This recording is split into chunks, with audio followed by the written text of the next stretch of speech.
This series against the Red Sox, it was all about Zach Britton. He gave up just a run on 5 hits over 6 innings. The Orioles won it 4-1. The bat's alive in Game 2. Scott, the first one off Beckett, back-to-back as Jones joined him. The celebration at the end for the Orioles. That celebration will be bigger if they win tonight because it will be a sweep.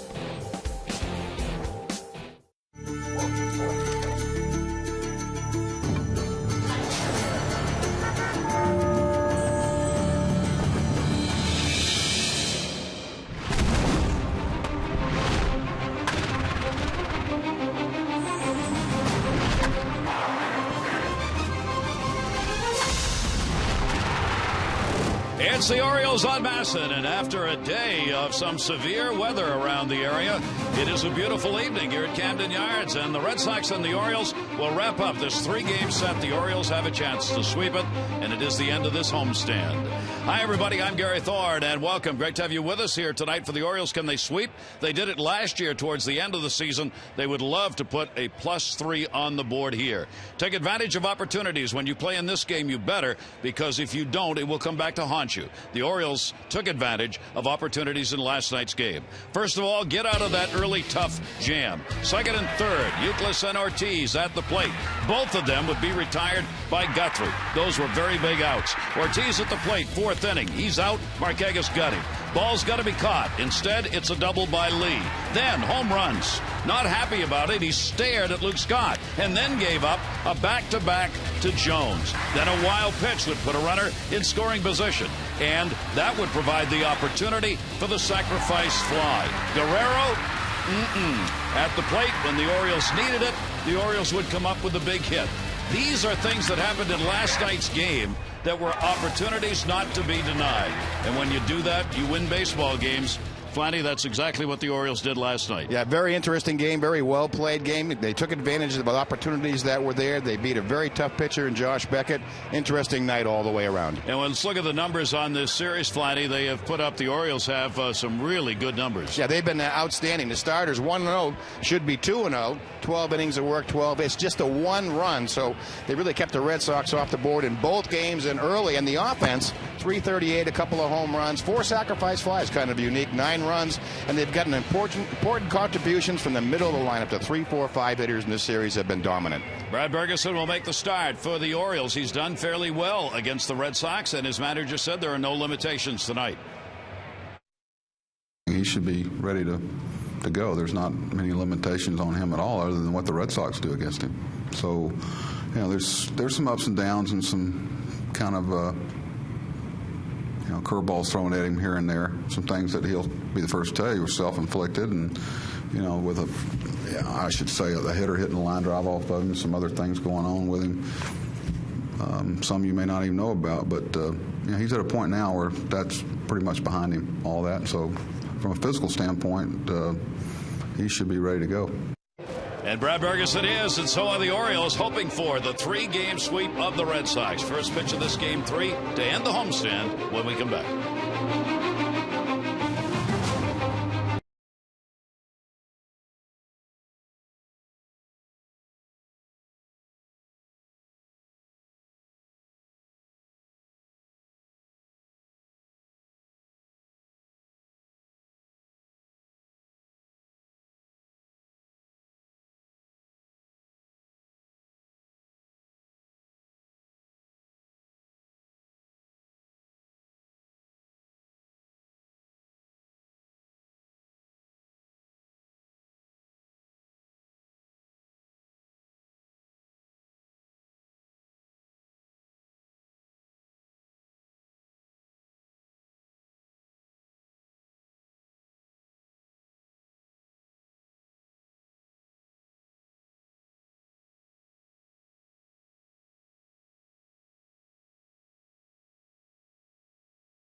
Orioles baseball on Masson is brought to you by Southwest Airlines. Find our fares online only at southwest.com.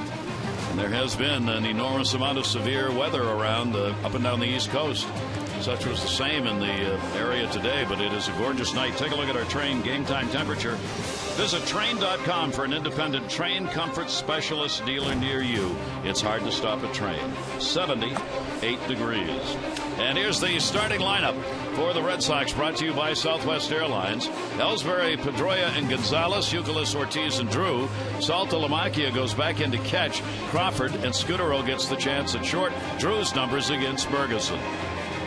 Tonight's scouting report is brought to you by AFCIA. Visit AFCIA.org, the Association for IT Pros. And for Brad Bergeson, it'll be to change his stocks. Do much like Guthrie and Britton have done before him, is mixed his pitch selection. That'll be important tonight. And the Sox, to get two, Sox to the lead or tied for the league in the base on ball. So get the ground ball and get two out of it and stay close. 2 and 3 lifetime, but an outstanding ERA for Brad. 3.32 versus the Red Sox. Pretty good numbers against Boston, looking for his first win this year. Bergeson will be on the mound for the 5th time and his 4th start. Jacoby Ellsbury will stand in to face him. Ellsbury's got a 6-game hit streak coming into this ball game. 4 for 9 in the series, and he has upped his numbers to 244 now in the year. He showed bunt. He will take the strike on the inside corner. 3 for 5 with a double and a run last night, and now has the highest active career batting average here at Camden Yards. Well, it's pretty tough company when your leadoff man is hitting 393. And an 0-2 count in a hurry by Brad Bergeson. Bergeson has retired 76% of leadoff batters so far this year. Good number. Here's the 0-2 delivery. That's just going to miss outside. A ball and 2 strikes. Brad has surrendered 3 runs in the first inning and 3 in the second in the starts he's had this year. I'd like to get that down. 1-2 delivery. That's going to be to left center field, and Ellsbury's on again. Jones will cut it off, but it's going to be a double for Ellsbury in a 7-game hit streak. Look at the Oriole defense tonight. Jake Fox will be in left field getting the start. Jones in center, Markakis in right, Reynolds and Andino on the left side, Brian Roberts, Derek Lee on the right, Matt Wieters behind the plate. Tonight's defense is brought to you by Nissan. Close a great deal on your new Nissan. Hurry. The door to opportunity closes May 2nd. And here is Dustin Pedroia. Pedroia with a 1 for 7 in the series, but he is 4 for 9 lifetime off Bergeson. There's the breaking ball in for a strike. So the Red Sox trying to get on the board early. This is the last game of the homestand for the Orioles. They are 4-4 in a stand to cut 1 game short because of weather. Last game of the road trip for the Red Sox, they are 5-3. That will be fouled back into the seats. It's been a tough trip for the Red Sox, coast to coast. Made a short West Coast swing through Oakland, Anaheim.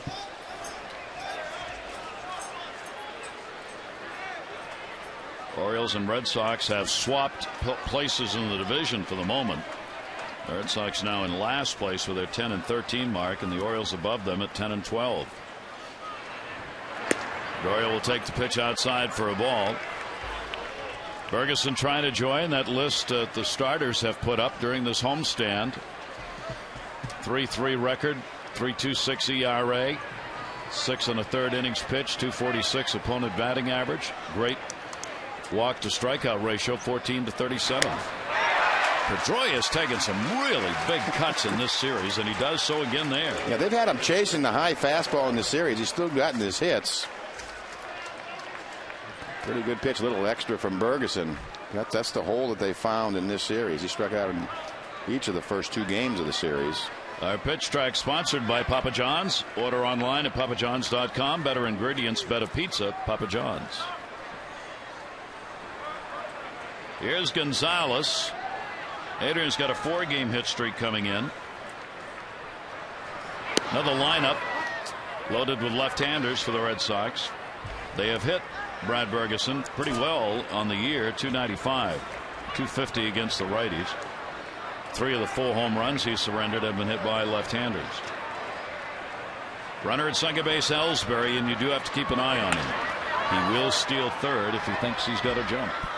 And he's been really running rampant against the Orioles. 25 stolen bases in his young career. He's only been caught once, and as you say, he will take third base with less than 2 outs. And right now the Red Sox are looking for things like that as a jump start to get things going after losing the first 2 ball games of the series. 1 ball, 1 strikeout on Gonzalez. And again, coming inside on him, he'll foul that pitch back and it'll go to 1-2. Brad Bergeson here in this ballpark, 29th career start. He's won 11 and lost 9 here at Camden Yards. ERA of 4.20 at home. Brad, lifetime 15 wins, 20 losses. Gonzalez, a 1 ball, 2 strike count, and Dino trying to hold Ellsbury close at second. And that'll be in the air, maybe playable. And Dino's got the angle. It's a foul ball. Fox could not get over in time from left field. Ellsbury will go back. That's one thing this Oriole defense does do. They really bunch the outfield. Jake Fox will be over in kind of left center. Markakis in right field towards right center. They really will give you the lines. I know Buck Showalter a believer in, why play where they're not going to hit it? The majority is in that area. Let's take it away. Make it a smaller pool table you're playing on. Yep. Gonzalez stands back in, hitting .346 with runners in scoring positions. Best number for the Red Sox. Down the line, he's going to have another one. That's going to fall in for a base hit. That will score Ellsbury. A double for Gonzalez, RBI, and the Red Sox take a 1-0 lead.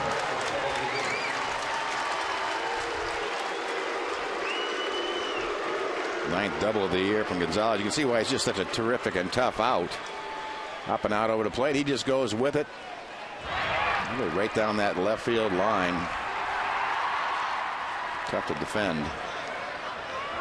He is really the only member of the regular lineup doing anything with runners in scoring position, and he does it again there. So a couple of doubles in the first inning off Brad Bergeson, and here's Kevin Youkilis. Youkilis, the 3 RBI homer last night that tied the ball game up. The Orioles, however, would come back and win it by 1. That's the home run. Good for 3 RBIs, 319 and 20 homers lifetime now against the Orioles. The breaking ball is a strike called. Not had good numbers against Brad Bergeson, only 2 for 11. And a tough start in April with a .214 batting average.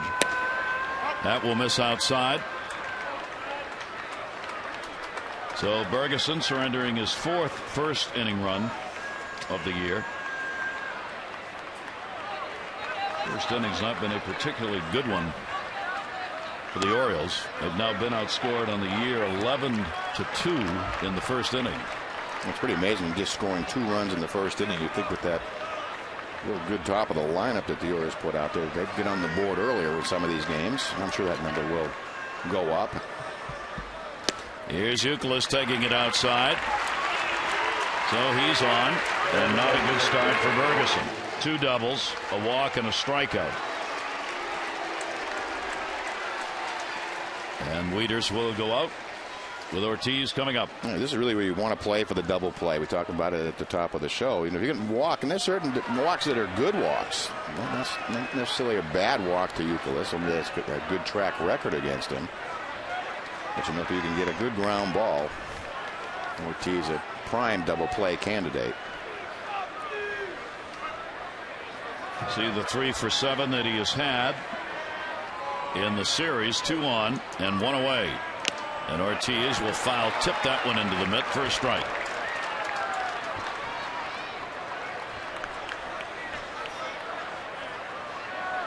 Bergeson in a jam early, but a chance to get out of it here. He can get that ground ball for the double play off Ortiz, who has hit into a couple of them so far this year. 0-1 delivery on the way. Took something off that one and got it in for a strike. Yeah, straight change, 84 miles an hour. Seen a lot of change-ups in this series from the staff. I'm sure that's the scouting report overall has been.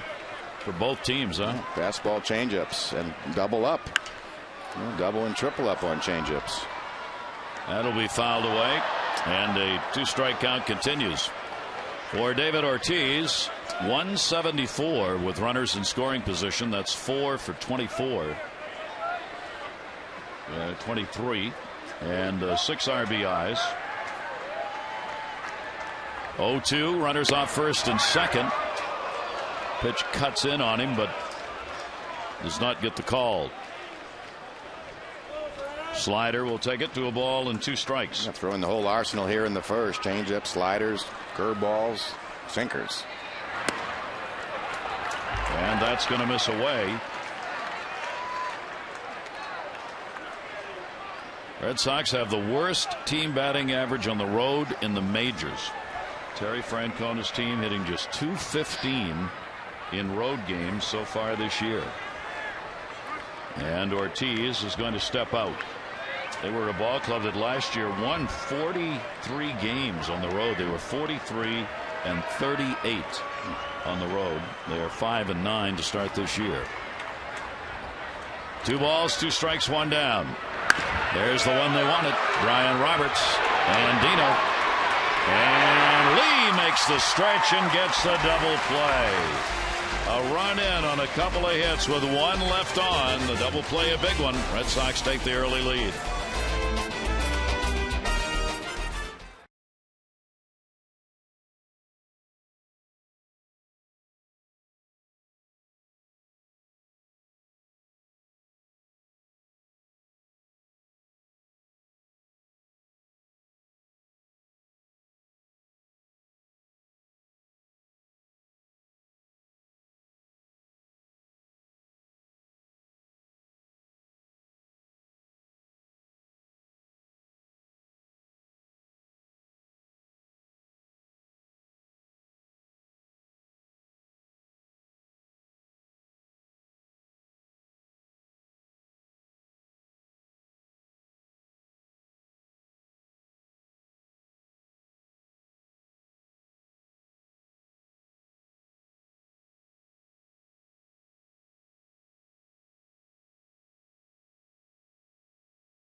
Is Dale Timms from Centerville. For every double play the Orioles turn, Dale, you're going to win $1,000 from the Maryland Lottery.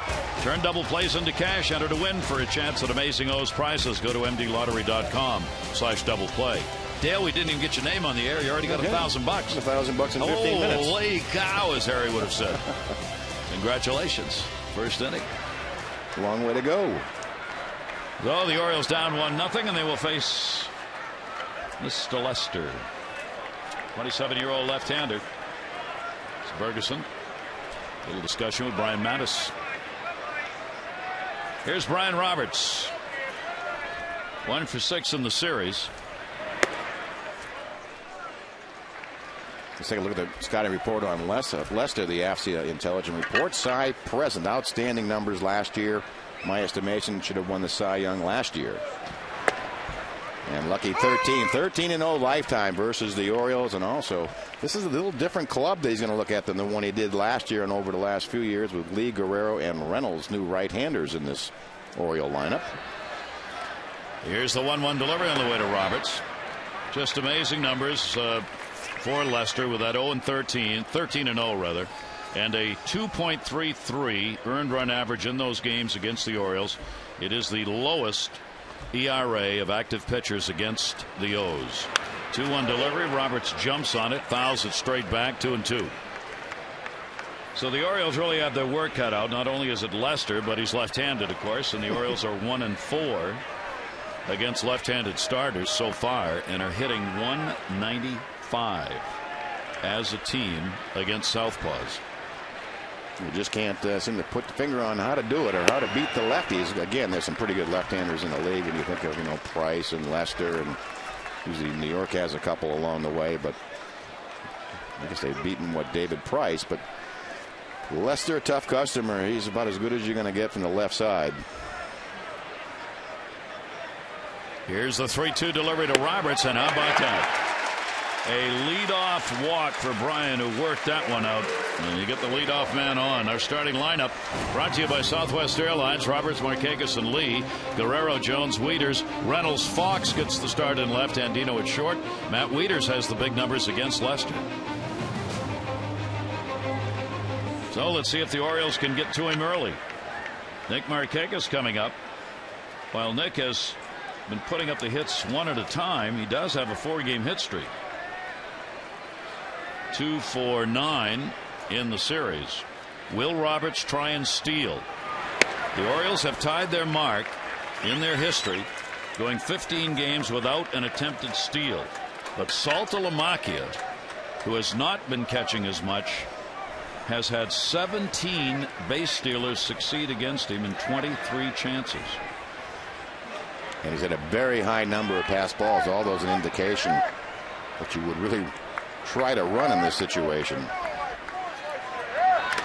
Fouled off the mask.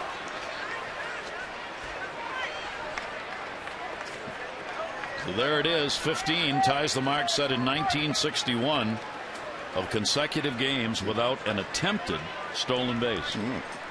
Long time. Back in '86, trying to think of the years, what was going on. I guess in '61 they were all hitting home runs. Lester with that high set. Nick Markakis has got a base hit into right field. J.D. Drew will hold Roberts at second, and the Orioles have the first 2 on in the first inning. Let's take a look at our Nissan defense tonight. Carl Crawford in left, Ellsbury in center, J.D. Drew in right field for the Red Sox. Youkilis and Scudero getting the start at shortstop. Pedroia and Gonzalez on the right. And Jared Saltalamacchia behind the plate for the first time in the series. Saltalamacchia has caught all but one of the starts that Lester's had. That Red Sox catching situation, as we've talked about, very much up in the air, and they have to be looking for another starter. Veritek cannot go the number of games needed right now, and Saltalamacchia just has not earned the position that had been given to him. Now Derek Lee, 2 on. There goes Roberts, stealing third. Saltalamacchia. Another one, and that will end that streak.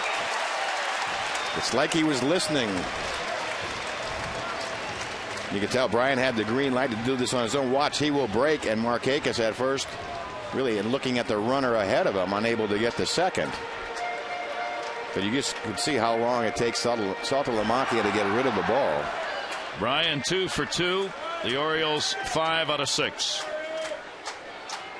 Now first and third, nobody out. Derek Lee.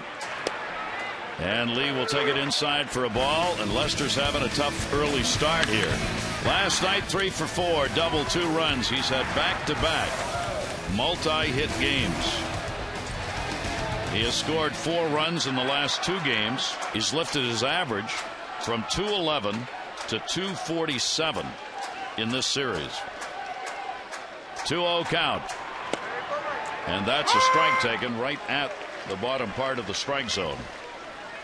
For Lee so far this year, he's 4 for 15 off left-handers. That's 267. It's right where he was last year when he finished with 270 for an average against lefties. Facing him for the first time. That's to the hole and a base hit. And Roberts will score, and an RBI picked up, and the ball game is tied at 1. Yeah, not letting Lester get his feet on the ground. He did have a start here last year with the Orioles. He scored 5 runs off him early, but the Red Sox came back and won the game. So it's not like they haven't been able to get after him early in a couple of his starts. And that was the first time that Lee had matched up against Lester. And for Lee, that is going to be RBI number 3, believe it or not. Just 3, but they're starting to come. And now here's Vladimir Guerrero. Runners at first and second. Still nobody out. Back-to-back hits here in the first inning. Guerrero with a 3-game hit streak. And will take it away for a ball. Vladdy also seeing his bat come alive. Game-winning single in the 8th inning. This homestand, 333 with 2 home runs and 6 RBIs. 1-0 count. He is 4 for 16 lifetime off Lester. Trying to hold the runner at second, Pedroia. And he'll foul it the other way, 1-1. That's pretty unusual for Lester to struggle early. He's developed quite a reputation for striking out the side in the first. Never mind giving up hits in the first. Struck out the side in 2 of his starts this year. So usually comes out of that bullpen ready to go in the first.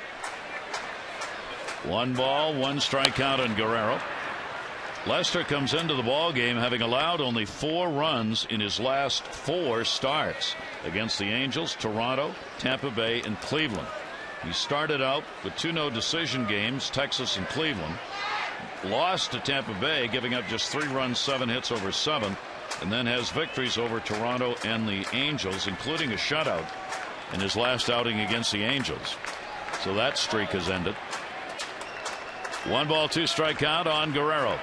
Vladdy got jammed and fights it off into the Red Sox dugout. I guess one thing you have going for you for the Orioles is that Lester has a losing record in the month of April, 5-7 with an ERA over 4. The rest of the months he just dominates. John Lester trying to work out of a jam himself now in the first inning. Runners off first and second. Guerrero will take the pitch up high for a ball. Guerrero's gone 5 for 18 against the lefties. 278. He had a real good 338 average against left-handers last year. And again, another one of the reasons why the Orioles acquired both Lee and Guerrero was to combat the numbers they had against left-handers. 2-2. And Guerrero will go down swinging. A lot of work by John Lester to get his first out of the evening. 2-2 breaking ball. Gets Vlad to expand the zone. Here's Adam Jones. Adam also has had a very good homestand. His bat coming alive. Solo homer, 5th of the year in the back-to-back with Scott. And 308 on the homestand with 9 runs batted in. Which is perhaps the most important number of all for the Orioles in this homestand for Jones. Roberts still leads the Orioles with 16 runs batted in. And the pitch is a strike on the outside corner. Jones 7 for 30 lifetime off Lester. And a lot of strikeouts. He struck out 12 times in his matchups. The other interesting number with Adam hitting 188 against lefties. He's 3 for 16. The 3 are all home runs. What that? And all of his home runs have been hit here in this ballpark this year. 5 of them. The 0-1, a slow chopper. There's a chance for 2. Scudero, Pedroia, and they get it. So both teams able to get a run in the first, and both get a big double play to end it. 1-1 after 1.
Next Friday to begin a week-long homestand. The Rays and the Mariners are in, so we hope you'll celebrate the summer in Birdland with a great day or night out here at Oriole Park. Get tickets in advance and save 888-848-BIRD or go to Orioles.com. So a 1-1 ball game going to the second inning. J.D. Drew, first ball hitting. Jones, he's a rainmaker. Could have had good coverage on that punt. And one away in the second inning. Ferguson has Saltalamacchia and then Crawford coming to the plate. Real tough start for Jared Saltalamacchia. Red Sox for years had coveted him as the catcher of the future if they could somehow get him in a Red Sox uniform. Atlanta Braves had been high on him for a long time, so they got him. He got the job, and now it's very much in question as to whether or not he'll be able to preserve that position. There was some talk he had seasons where he only caught really 50 games. Wondering, how does he get the everyday job, and you have the aging veteran Veritek to go along with him. Switch hitter, 1-1 delivery, and that's going to be swung on and missed. Ferguson with a 1-ball 2-strike count. There are people in the lineup, as you well know, Mike, pitchers look at and say, got to get him. Can't let this guy on. And Saltalamacchia is one of those for Ferguson in this lineup.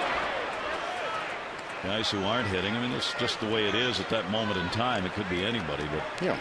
I mean, that's what you always want to know as a scouting report. Who's hot, who's not, who do I need to be careful with, and who do I need to attack? That's going to get a short off the end of the bat. Andino's got it. Plenty of time. And there's Lee again.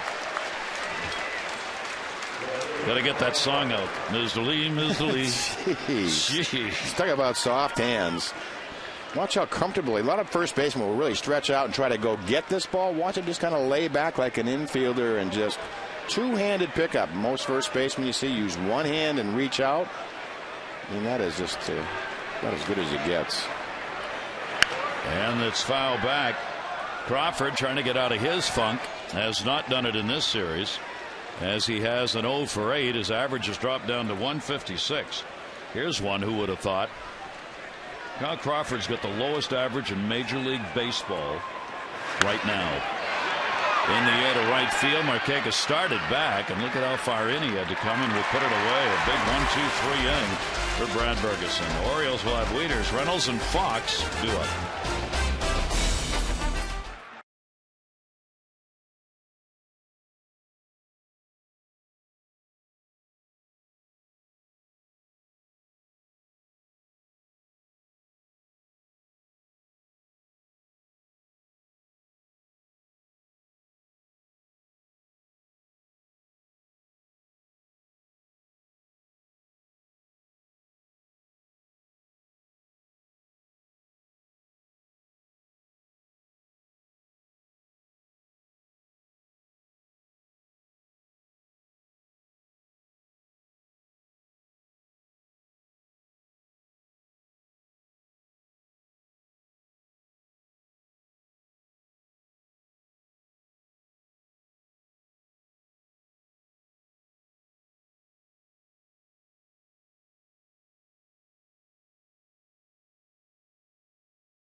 Luna, call today for the Luna Double and get your second room of flooring free. Call 877-2401-LUNA. Second double of the season last night, 25 last year for Adam Jones on a Luna doubles board. Here's Matt Wieters.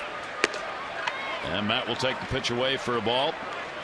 That has really been on fire at the plate. .345 average over his last 9 games. 2 home runs and 8 RBI in those 9 games. 1-0 delivery to him, and that'll be a strike. And as we showed you at the top of everybody in the lineup, he's got the best numbers against John Lester. 8 for 21. Home run, 13 RBIs versus the Red Sox. 358. They know who Matt Wieters is already. He hasn't hit the lefties well to start here in April. Only 2 for 13, 1 home run. And last year only hit .210 on the season against Southpaws. But then there was Lester. Go figure that. .210 against lefties and a big 300 plus against Lester. That'll be foul back. 2-ball, 2-strike count. That's why the game is humbling. Yeah, that is. It's hard to generalize because some lefties you see the ball real well, others you don't. Stuff can vary. This is not one of those crafty lefties either. No. Here's the 2-2 delivery. And got him. That Wieters thought that was away. He called out on strikes. 2 Ks for Lester. Yes, that Cliff Lee backdoor slider or cutter to the outside corner. Not sure quite made it back. Seemed like Wieters had a pretty good case. Orioles third baseman Mike Reynolds, 1 for 6 in the series. He's only had a couple of at bats against Lester. 0 for 2. 1 down, nobody on. And what do you do when you face Lester? Let's listen to the third baseman. I know he's got some good stuff, some electric stuff, and I'm just gonna go up there and look for a good quality pitch to hit, and try not to miss it. So it's gonna be a kind of a tinkering game early on. My first couple of ABs, trying to see what he's got, see what he's trying to do, and after that, just try to zone up a pitch and put a good swing on it. Got one to hit there, but grounds out to Marco Scudero. Yeah, pitch to handle, low middle. Pretty good plan of attack when you really haven't seen that much of a top level pitcher. So 2 down in the second inning. Here's Jake Fox. Fox getting his 4th start in left field. 0 for 3. Lifetime off Lester. Off-speed breaking ball will miss. So far in the year for Fox, 0 for 12 against left-handers, 3 for 6 against right-handers. Very little breeze here tonight, if any, which is amazing after the day of really severe winds around the area. But it has calmed down tonight, and the skies are virtually clear. One little puffy cloud going by, and that's it.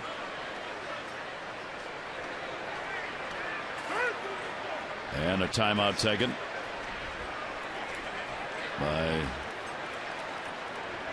Fox, who wanted out. Yeah, back-to-back in the lineup tonight. Reynolds and Fox 0 for 12 against the lefties. That's going to go to Pedroia. And a 1-2-3 innings. So both these pitchers identical starts to the ball game that is tied at 1-1. There's a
Is brought to you by Lowe's. It's opening day for your lawn. Visit your local Lowe's for savings and a free MLB fan guide, compliments of Scott's.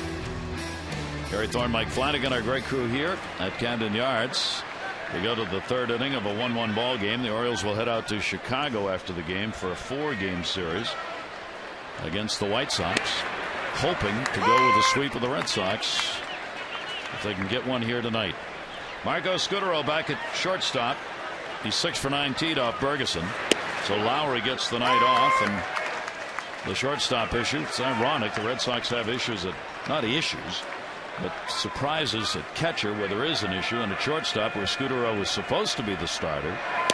But Lowry's played so well you can't get him out of the lineup, and while there's been no official announcement that Lowry's the regular shortstop, that's kind of the way it's been. Off the fist, Jones. And Scutaro's retired, went away third inning. Entertain clients, colleagues with a custom suite package at Oriole Park at Camden Yards.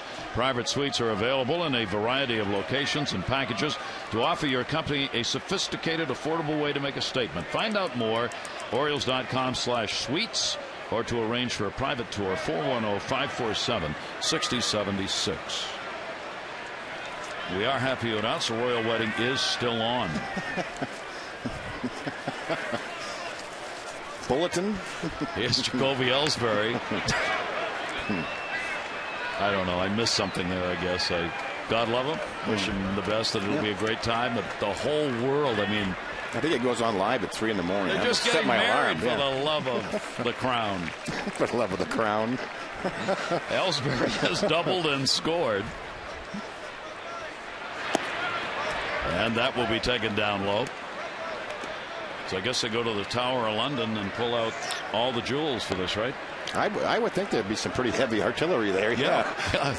Be a lot of security guards hanging around London. Bergeson with a 1-ball, 1-strike count, 1 away. And another one down the line. Boy, is he hot. Ellsbury's coming alive for the Red Sox on this road trip. He's 2 for 2 in the ball game. I see that circle changeup grip in Bergeson's glove. Stays out of the plate, and Ellsbury just goes right with it. That will bring up Pedroia, a strikeout victim, his first time up. That will be hit number 3 for the Red Sox. 6 in a row had been retired, counting the double play prior to that base hit. Pedroia 1 for 8 in the series. Takes the pitch, and it'll be inside.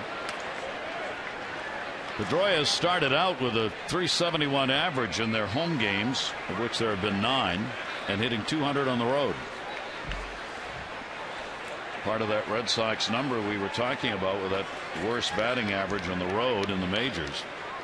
1-0 delivery on the way, and a check swing. It's going to be a tough play. Reynolds barehanded. Oh, another one by Lee. Oh, mercy.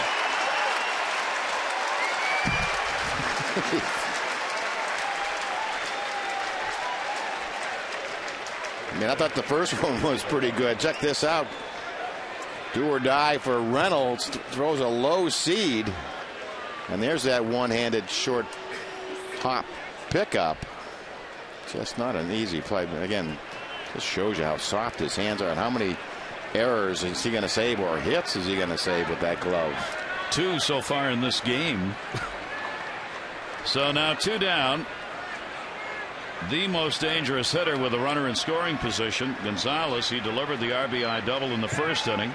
He's got the same situation here with Ellsbury on at second, and he does the same thing again. Gonzalez this time with a base hit, his second RBI of the game, and the Red Sox take a 2-1 lead. Yeah, first time it's a double down the left field line. This time he turns on the pitch. So really identical pitches. One time he took it to left field. This one clean single out to right center field. Brad Bergeson's problems along the way have come with 2 out. Batting average against him with 2 down is .348. Overall, .279. He's just had a problem finding a way to get that third out in an inning. Just can't finish it off. So the Red Sox back on top, 2 runs on 4 hits. Here's Youkilis, who drew a walk his first time up. In the air to right. Marquez coming hard. Sliding. He's got it. Well, the Orioles brought their gloves. And it's made a difference already in 3 innings in this ball game. Red Sox get 1 and get the lead.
Orioles baseball on Masson is brought to you by Southwest Airlines.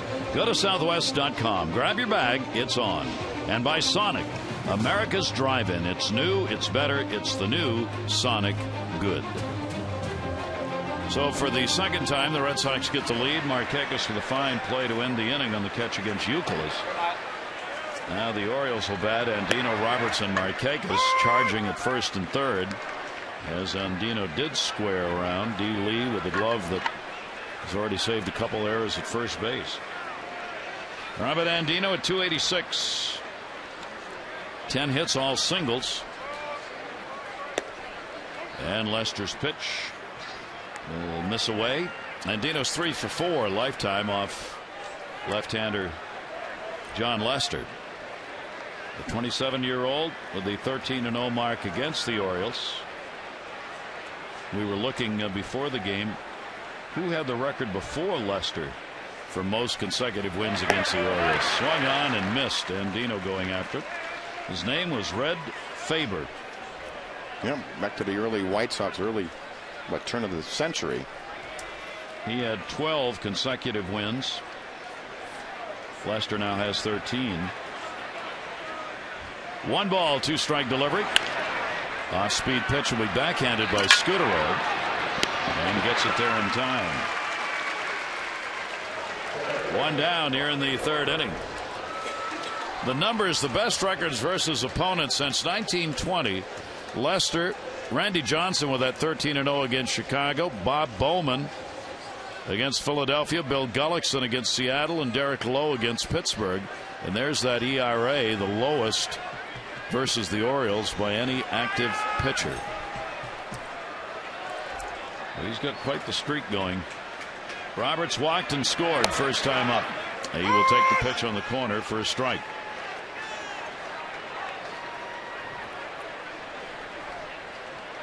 Bryan hitting at 261. A number of these averages have come up in this homestand. Off-speed pitch comes kind of laid in there, 0-2. Getting quickly ahead after walking his first time. Lester had given up only 1 run in the first inning in his first 5 starts. The Orioles got 1 off him in this game. Here's the 0-2 pitch. Fastball away.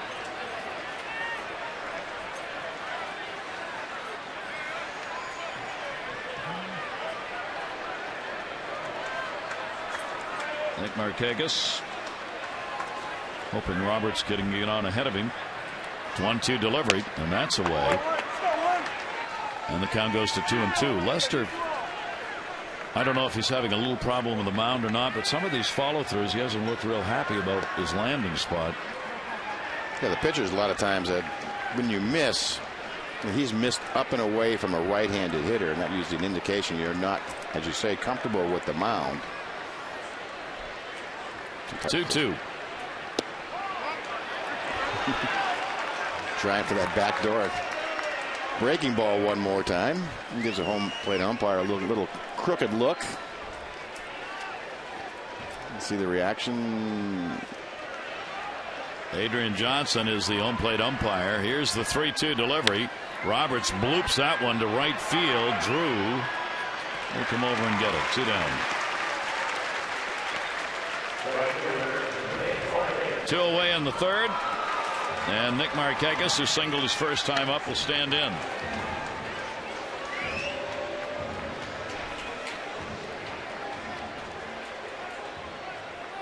Orioles, of course, looking for the sweep. They had one last year, the end of the season. 3-game set. Early in the season, not the end of it. Here's the delivery to Nick Markakis, and that'll be hit in the air to left field. Carl Crawford is there, and he's got it. So 1-2-3 inning. That's going to be 8 in a row retired by Lester.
Red hot slots await at Hollywood Casino at Charlestown Races. See the outfield assist leaders for the Orioles with 7. Jones and Markakis have 3 each. Kansas City Royals will be coming up on the road trip as the Orioles will play 4 in Chicago and then 3 against Kansas City. Here it is a 2-1 Red Sox lead going to the 4th inning. 2-4-0 for the Red Sox, 1-2-0 for the Orioles. Ortiz will take it for a strike. Ferguson has a walk and a strikeout. RBIs by Gonzalez with a double and a single. And Ellsbury scored both times. Orioles got their run in the first inning. Roberts scored on a Lee single. David Ortiz 3 for 8 in the series. Fox in left. And 1 down, 4th inning. Let's take a look at this date in history. The 28th of April, 1929, the Red Sox played the first ever Sunday game. They had to play it at the National League field, Braves Field, because the Fenway Park is near a church, and it was filled with protesters. 1961, Warren Spahn became the second oldest pitcher to throw a no-hitter. 40 years, 5 days old. Only Cy Young older, and Billy Martin was named the Yankees manager for the 4th and final time. I mention that because the Orioles skipper, Buck Showalter, considers Billy Martin to be a mentor. Is that right? Yeah. J.D. Drew. Yeah, Billy was quite the character. Certainly had plenty of time, plenty of opportunities to be a mentor. To be mentoring, yes. He and Steinbrenner had one of the all-time great running love-hate relationships, I guess it would have to be called.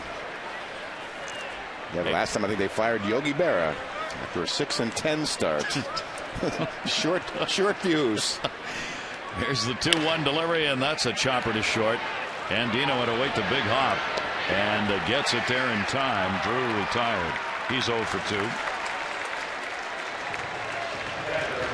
Not that easy a play. Andino has to lay back and wait for the high hop. But what you like about these Oriole infielders, they just throw it in the direction of Derek Lee. I mean, that play by Reynolds is a perfect example of that. Just throw it low and hard over there. He'll find it, find a way to catch it. And that's what I know Buck Showalter talks about, his defense and even his positioning. He said he will play way off that first baseline because he has that long wingspan. He can cover the line easily. We don't really, what a great asset it is to have a fine fielding first baseman. Salta Lamacchia late on 2 fastballs. And the count goes to 0-2. He grounded out. Fine play made by Andino at short to get him. 14th start for Salta Lamacchia behind the plate. He was the opening day starter. 0-2 delivery, and that'll be foul back. On the road trip, he's had a couple of hits and 11 at bats, but Veritek has played a lot behind the plate. Yeah, 11 at bats sounds like about 3 games on the road trip. Long road trip.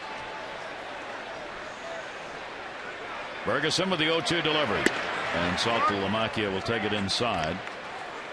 1 ball, 2 strike count.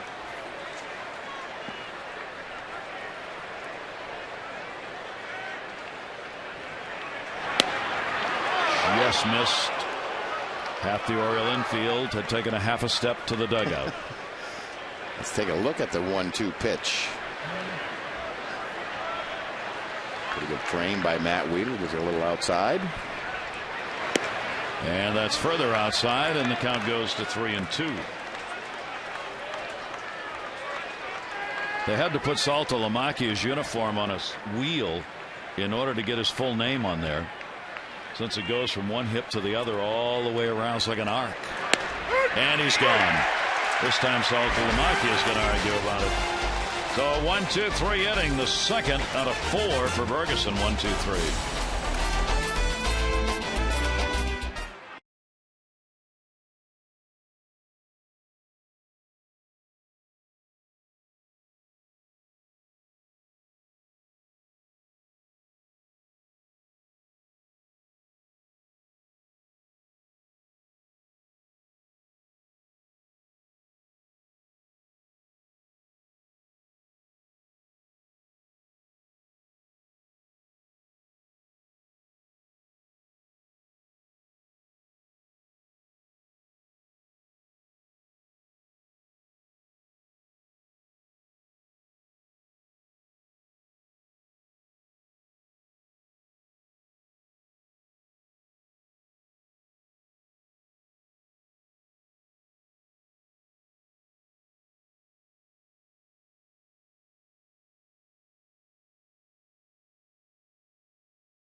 Guerrero and Jones coming up.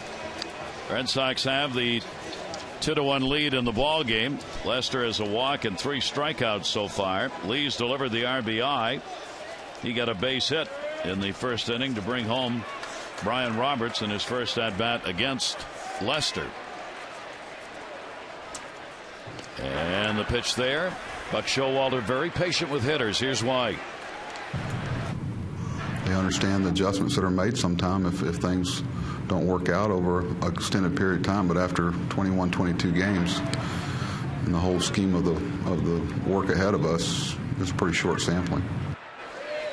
And in fact, the 3, 4, 5 hitters coming into this game in this series, 500, 12 for 24.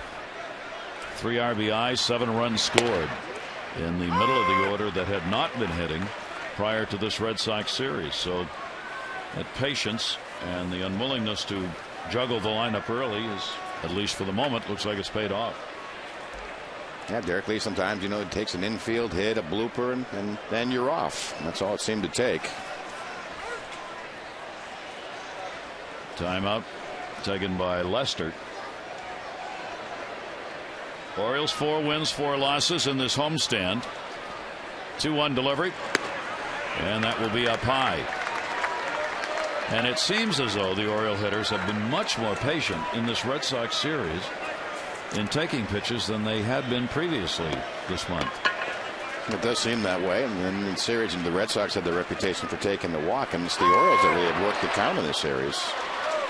Lee thought he might have had a walk there. Fastball was in. That little cut fastball that he throws, he'd slide across the low extreme of the strike zone. Derek thought it was too low. Sure, he's saying, I'm 6'6". So the 3-2 delivery to him. Lee will take it, and it's a called third strike. So Lester gets the strikeout. 1 away. Well, this is not fair. Check this out. Sitting on the outside corner, backdoor 3-2 breaking ball.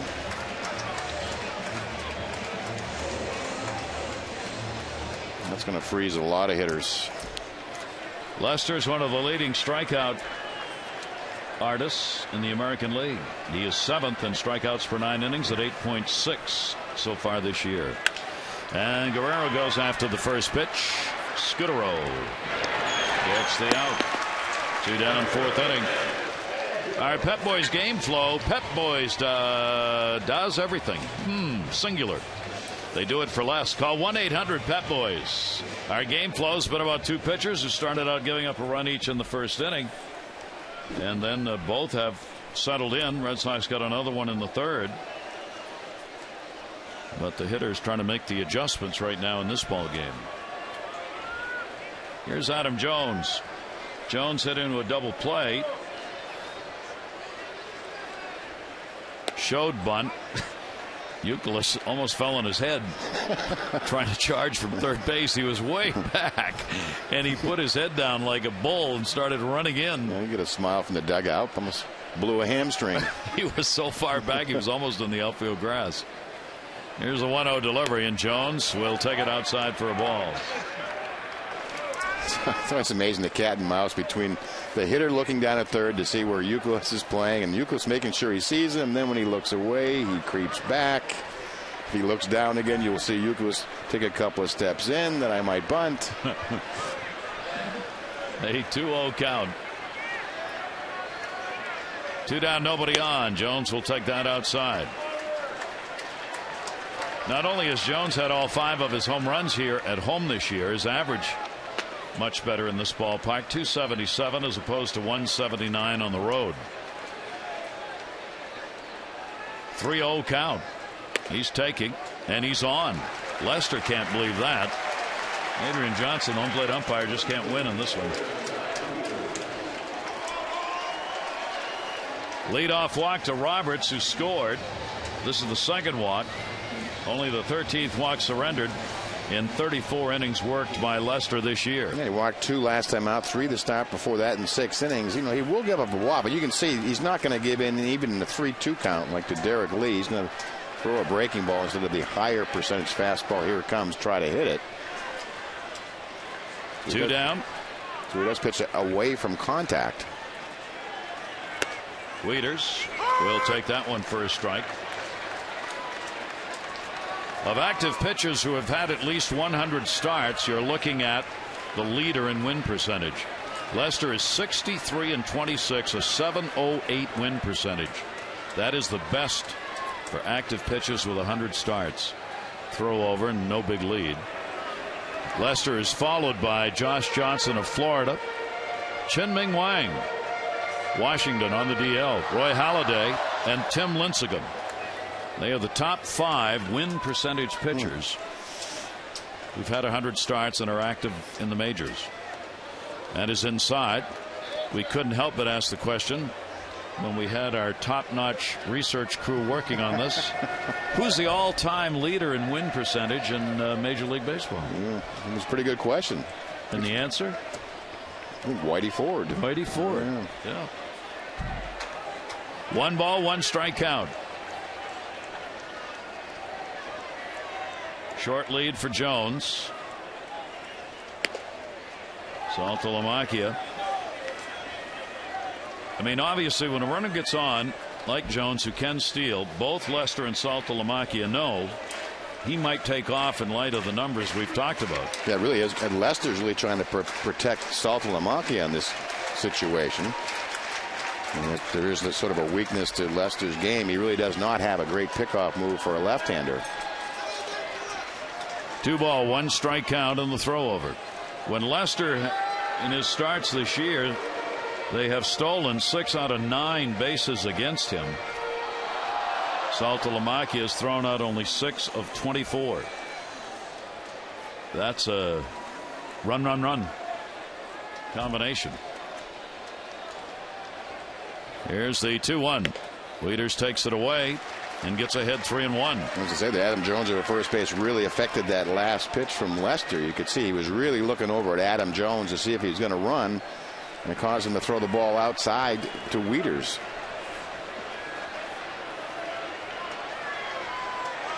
Reynolds hoping for an at-bat on deck. 2 down, 3-1. And Wieters walks. Back-to-back walks with 2 down in the 4th inning.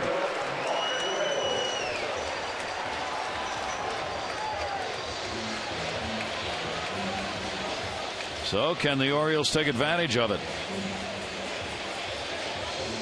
Mark Reynolds coming up. Reynolds grounded out his first time up. This season, Lester has walked 3 in a ball game twice. That's the most. He's walked 3 in this one. Yeah, really, his last couple of starts, it's been the pitch count that's been his victim. He's always has the high strikeouts, but 111 pitches last time out in 6 innings, 110 the start before that in 6 innings.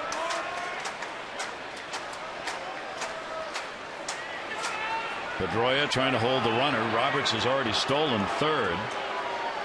But you see, it is definitely on the mind of Lester about all the stolen bases that have been allowed.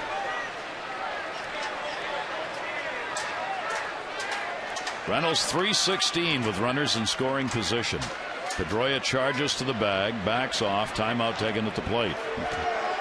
Came very close to a balk in that situation. That really is a daylight sort of play. When Pedroia flashes the glove, means he wants Lester to turn and throw. He thinks he has the advantage. A lot of times you get the flinch out of the starting pitcher. Runners fake the go. Oops. Ground ball to short. Force at second. And they are just able to get Wieters because Wieters was running. Trouble was Jones ahead of him wasn't. Couple will be left on base. 2-1 Red Sox.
by AT&T, Rethink Possible, and by Navy Federal Credit Union.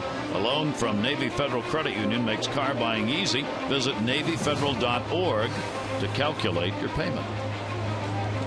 On this beautiful night, 78 degrees, virtually no breeze here, and a real good ball game again. Orioles had double-digit hits in each of the first 2 games. First time they've done that this season. Double-digit hits in back-to-back games. Might be a little tougher to get there tonight. 2-4-0 for the Red Sox. 1-2-0 for the Orioles. Kyle Crawford whacks that one to center. Jones going back, looking at the wall. Adams got it.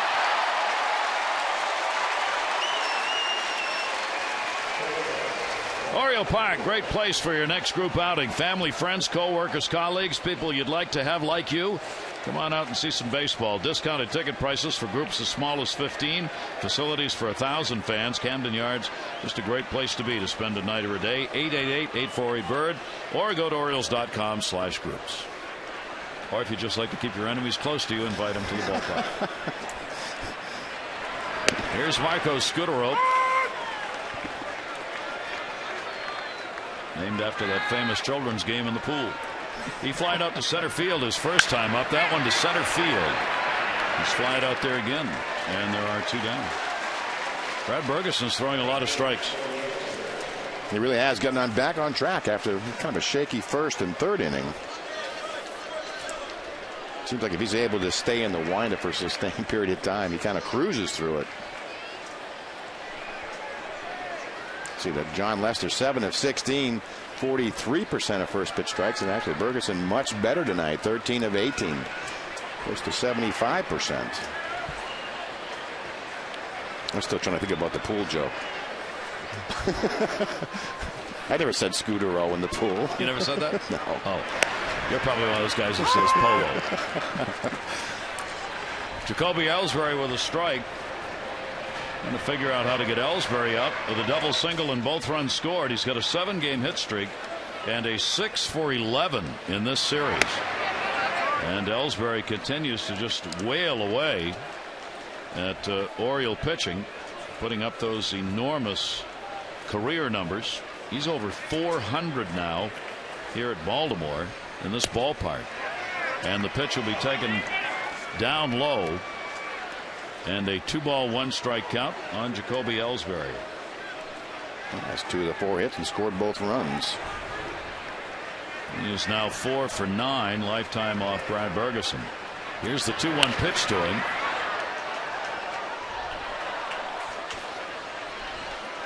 Bergeson trying to get another 1-2-3 inning. Brad has had 2 1-2-3 innings already. Gonzalez has both RBIs.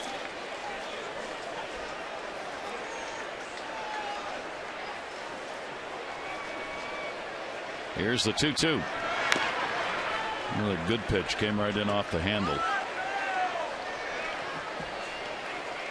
Going to Chicago tonight. Ball game tomorrow. Jake Arrieta, John Danks, Chris Tillman, Philip Humber. Zach Britton gets Gavin Floyd, and Jeremy Guthrie against Mark Burley. 4-game series against the White Sox, who have been struggling. They're playing in New York tonight. 2-2 delivery, and he got him. Bergeson gets a strikeout on a great pitch inside. 3 Ks in the game, sets the side down in order. That's 7 in a row retired.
Half of the fifth inning, the Red Sox have the 2-1 lead in the ball game.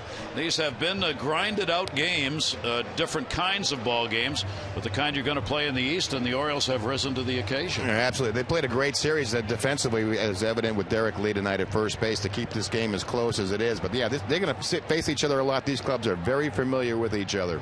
And early in the season, is it important to mentally to be able to make a statement against another team in the division? I think it is. You'd like to establish your turf that, hey, we can play with anybody. Let's establish this. This is your best pitcher on the mound. Let's get after him. You certainly want to do that.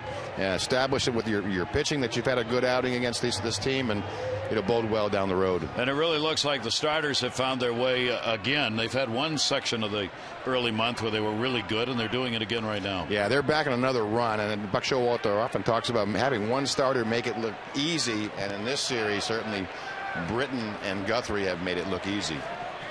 Jake Fox is going to lead it off, and he'll go after the first pitch from Lester and foul it away. It will be Fox, Andino, and Roberts at the top of the order. Orioles have had just the 2 hits, single by Markakis and the single by Lee, that came back to back in the first inning when the Orioles got their run. Fox, center field. And over to get it is Ellsbury, who covers a lot of ground out there. One down.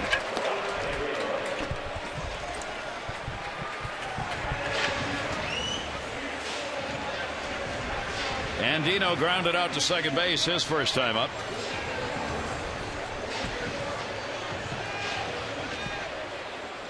Andino now 3 for 5, lifetime off Lester.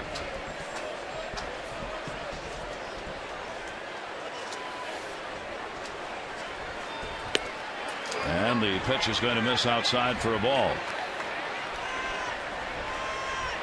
Lester with the fastball that time at 93.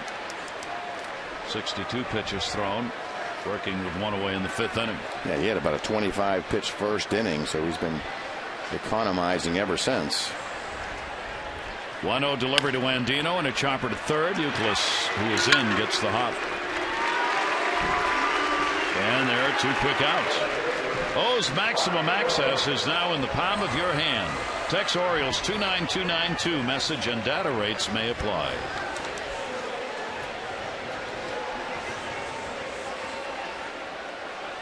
Brian Roberts has flied out, walked, scored a run, stole a base. And Brian with 1 hit and 7 at bats against the Red Sox so far in the series. Will take the pitch down low for a ball.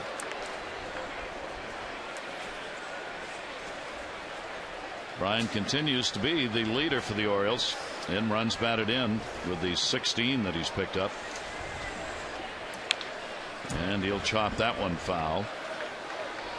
Jones leads the Orioles in runs scored so far. He's got 14 on the year. 1 ball, 1 strike count.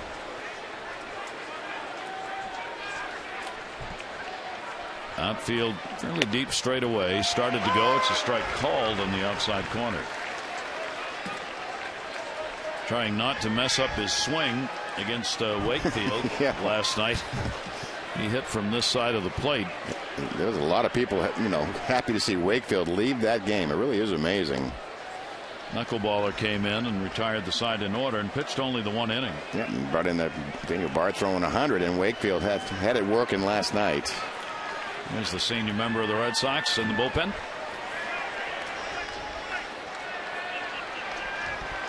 Here's the 2-2 delivery. Roberts takes it in the air to left field. Just missed getting the long ball. Crawford is there, and that's a 1-2-3 inning. We've completed 5 here at Camden Yards. Good pitching duel.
Coors Light 6th inning. Time for the Coors Light Freeze Cam. D in this game, Pedroia. Mark Reynolds. A little help from Lee. Wow. Our Coors Light Freeze Cam brought to you by Frost Brewed Coors Light. Brad Bergeson, Pedroia, Gonzalez, and Youkilis will be up against him here in the 6th inning. And the breaking ball, a strike. Pedroia has struck out as well as grounding out on that fine play. Reynolds and Lee combining. The 0-1 delivery. It'll be outside. Bergeson throwing strikes tonight, and unlike some of the other games, when batters have 2 strikes on them, only 2 have reached, and both of those were in the 1st inning. So we talked about how he'd had trouble getting that final out in an inning at times. The other one was getting batters where he had 2 strikes on them. Yeah, to finish the hitter off, that out pitch.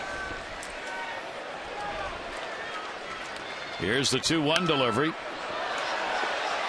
Souvenir.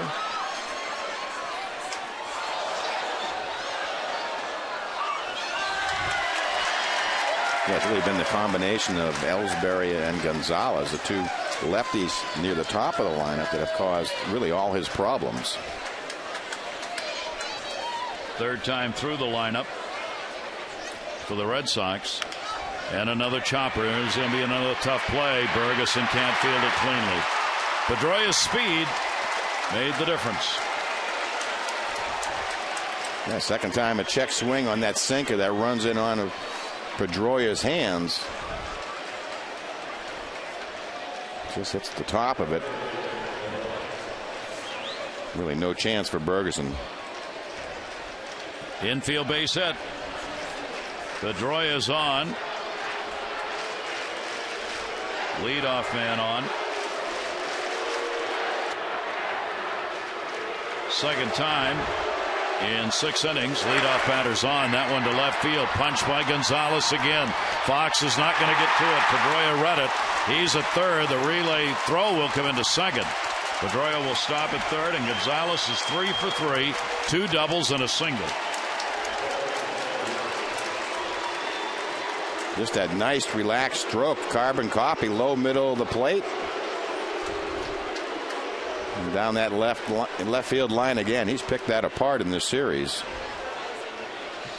Our pitch track sponsored by Verizon 4G LTE. Rule the air on the most advanced 4G network in the world. Now a real jam for Bergeson.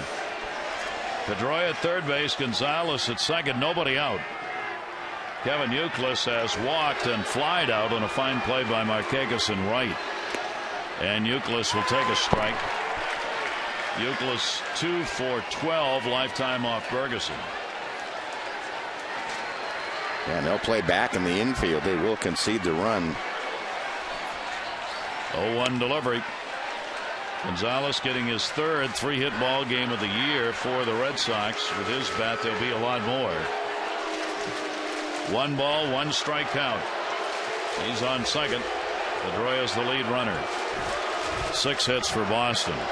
1-1 delivery. Youkilis went after it.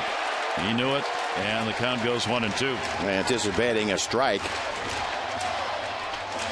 This one's up out of the strike zone. Unable to hold up. 2-1 Red Sox lead as they threaten to add to it. 1-2 delivery. Fouled off. Youkilis has an amazing number that you won't find with many major league players. In the minor leagues, he hit a grand total of 30 home runs. He never had more than 8 home runs in a single season. In the big leagues, he's averaged 21 home runs a year.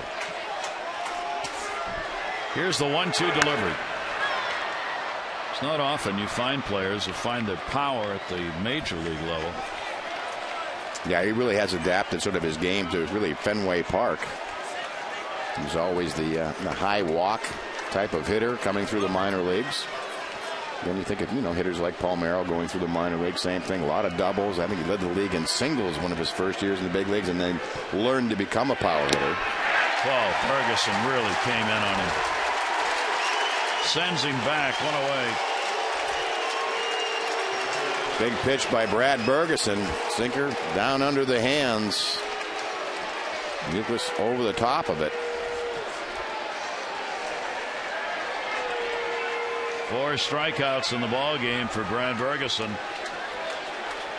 Still 2 in scoring position. Here's Ortiz.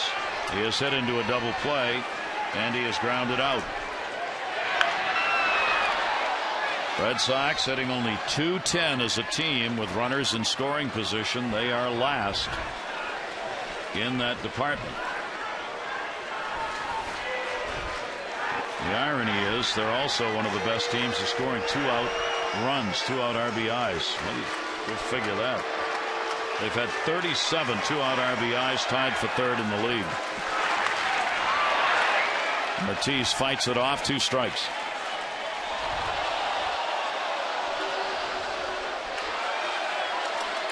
And Bergeson really trying to wiggle out of this.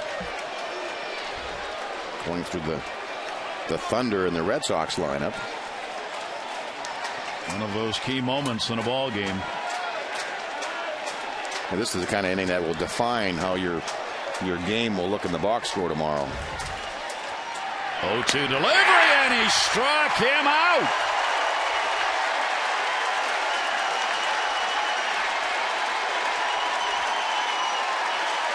Right through the invisible ball to Youkilis, and this one here, David Ortiz, looks like he just swings through it. Looks like a backup slider. So perfectly executed backup slider.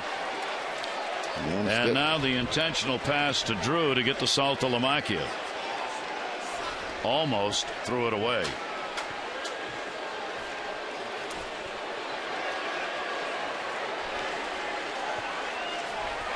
Ortiz couldn't believe it.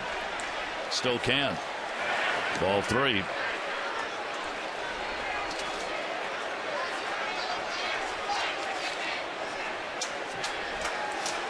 And there is the first intentional pass of the season for Drew.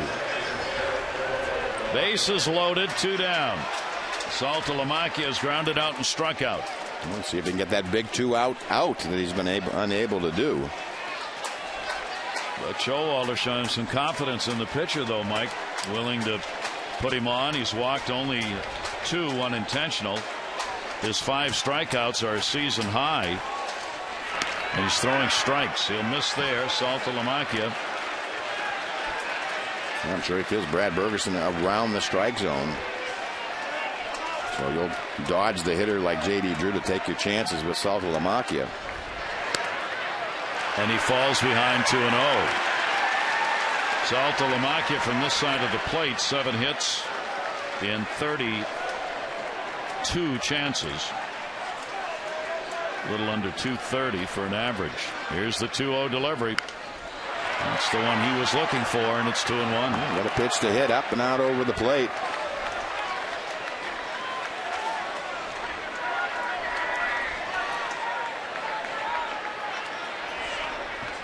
Can Bergeson get it done?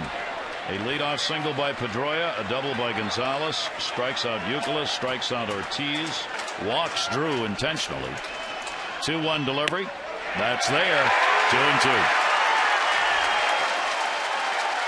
Really, he's working hard to try to get out of this jam. 2-1 pitch. Inside part of the plate.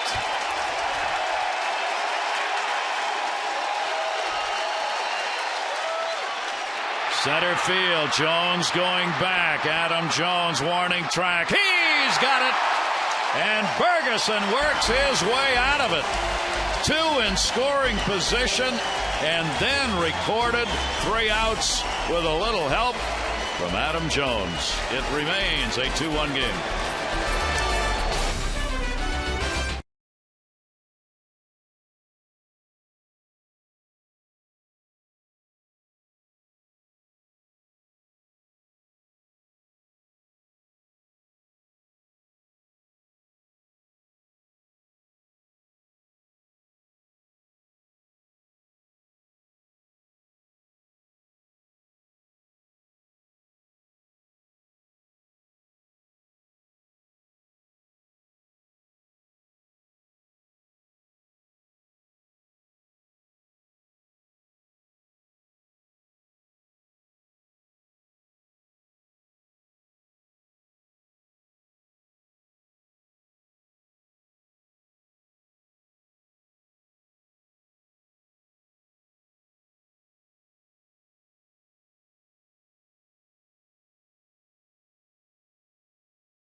tomorrow for more O's action. It'll be the first of 4 against the White Sox. Jake Arrieta on the mound against John Danks.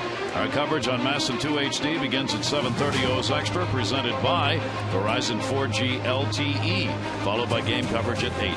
All the access you need right here on MASN. For the White Sox, they're struggling a bit. Paul Konerko has been their leader, second in RBI. Lost 11 of 14 going into the game tonight. Only 2.2 runs. Mark Burley's been the one they've looked to. That's going to be the second. Pedroia off Markakis' bat. And one down. Let's see, Burley 1-3 with a 5.12 ERA to start it. Orioles won that series 4-3 last season. Yankees have a 2-0 lead over the White Sox in New York tonight. They are midway through that game. So tomorrow night we'll start in Chicago, where it's been a little bit cool too. Here's Derek Lee. Orioles down by just a run, 2-1, and 1 inning in the 6th. And the Red Sox leaving the bases loaded.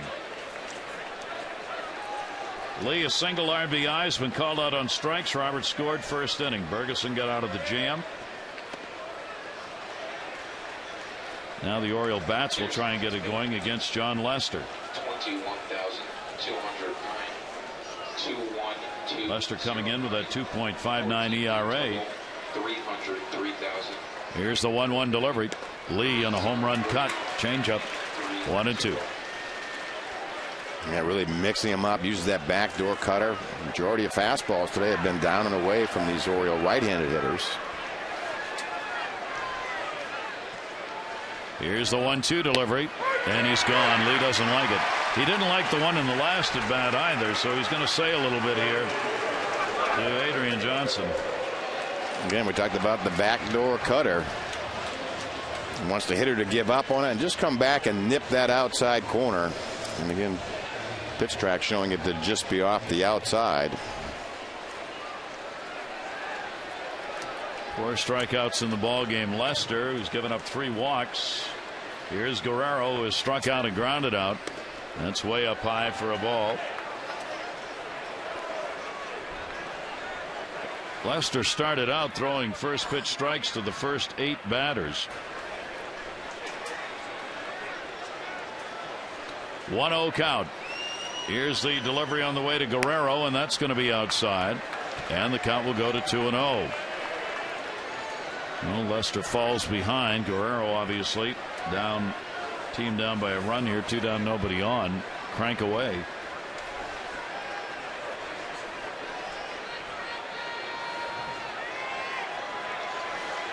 And 2-0. Lester not sure. Not sure where to go 2-0 with Vladimir Guerrero.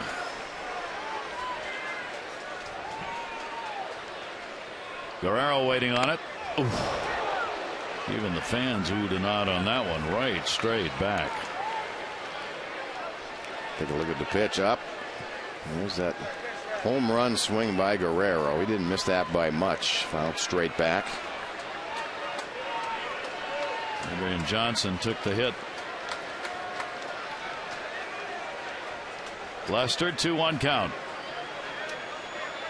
Guerrero going to chase one on the off-speed pitch. 2-2. And just starting to break out the straight changeup this inning. Just shows all the weapons. That's one thing about Lester I've seen in the past. He'll go 4 or 5, innings without throwing a big curveball, and he'll break it out 2-2. And here is the 2-2 delivery to Guerrero, and that's a breaking ball that's going to miss. Part of that 13-0 mark Lester has against the Orioles includes a 6-0 record here at Camden Yards. 2.5 ERA in this ballpark in those games. 3-2 delivery, and that one in the air to left field as it got enough way back. And goodbye, home run. Vladimir Guerrero has tied the game at 2.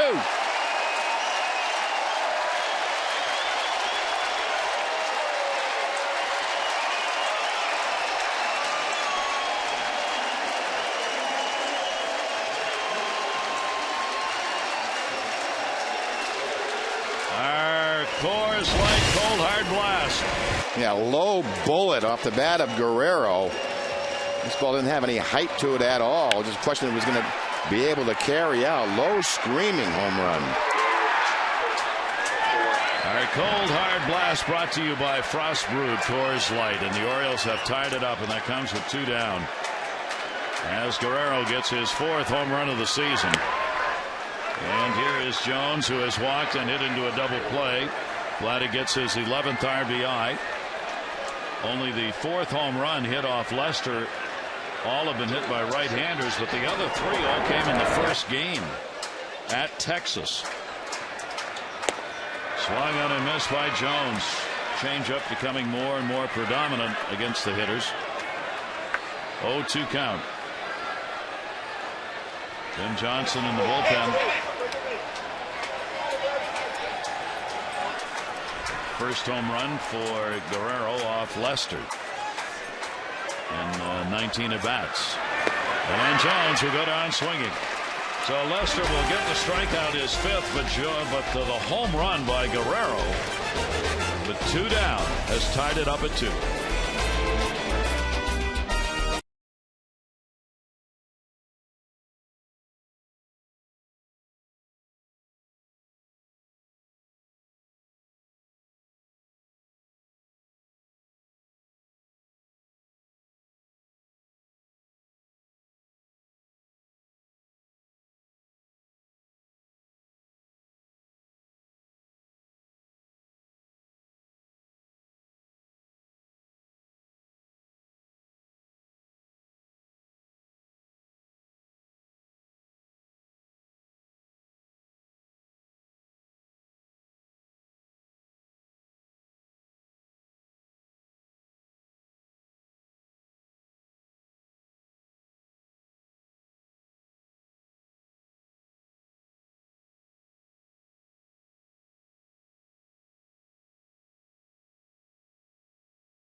It's time for the AT&T Mobility Trivia question.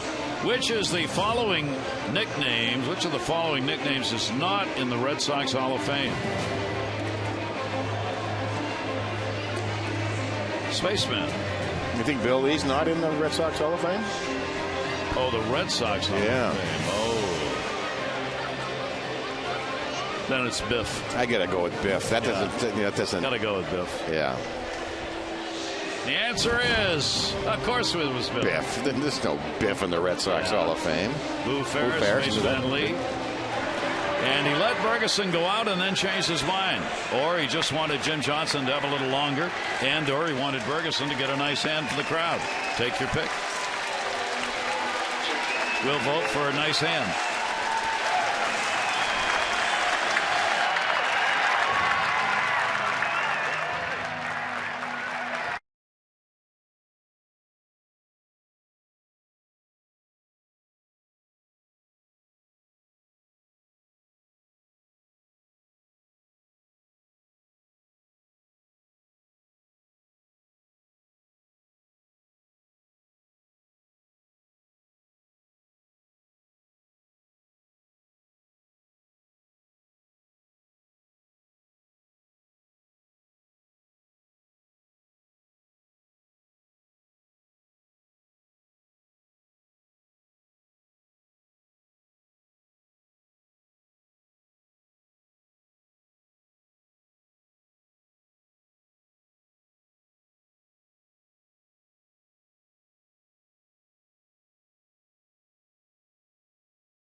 season high in strikeouts with 5. Yeah, really had an outstanding evening. Pitched out some couple of tough jams.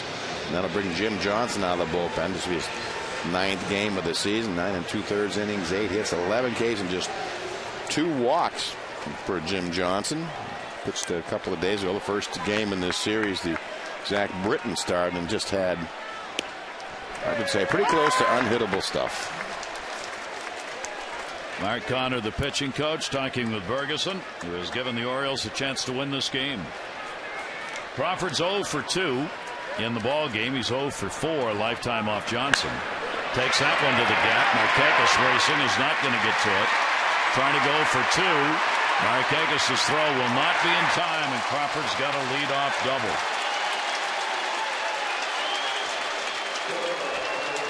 Yeah, I just sees the outstanding speed that Carl Crawford possesses. Look at a straight change and one-hands it, and see how quickly out of the box. Not too many other players in the league are going to hit a double on this ball to right center, and it's not even close. That'll be the 7th hit of the ball game for the Red Sox. Crawford's on. You've got Scudero. Then the top of the order, Ellsbury. Red Sox will play for the bunt, figuring they will want to get that runner moved up. Red Sox have only 3 sacrifices. Scudero does not have any. He will take that for a strike. Looking down to Tim Bogart, 3rd for the sign. And we'll see how Terry Francona wants to play this. Here's Bogart. Orioles are charging 1st and 3rd. Lee moves in a long way, and they may try for a play at 3rd if Lee can field it. Pitches outside. Johnson will have to try and cover the 3rd base side. Lee will charge to the plate, and if they think they've got a chance, Reynolds will back up and go back to 3rd. And if they have a chance, they'll try and get Crawford. Yeah, from the defense's, well, the offensive point of this, Scudero is trying to push it towards Reynolds at 3rd. Otherwise, everybody else is coming in. 1-1 delivery. He does bunt. They hold the runner. Good play by Wieters. Roberts covers, and they get the out.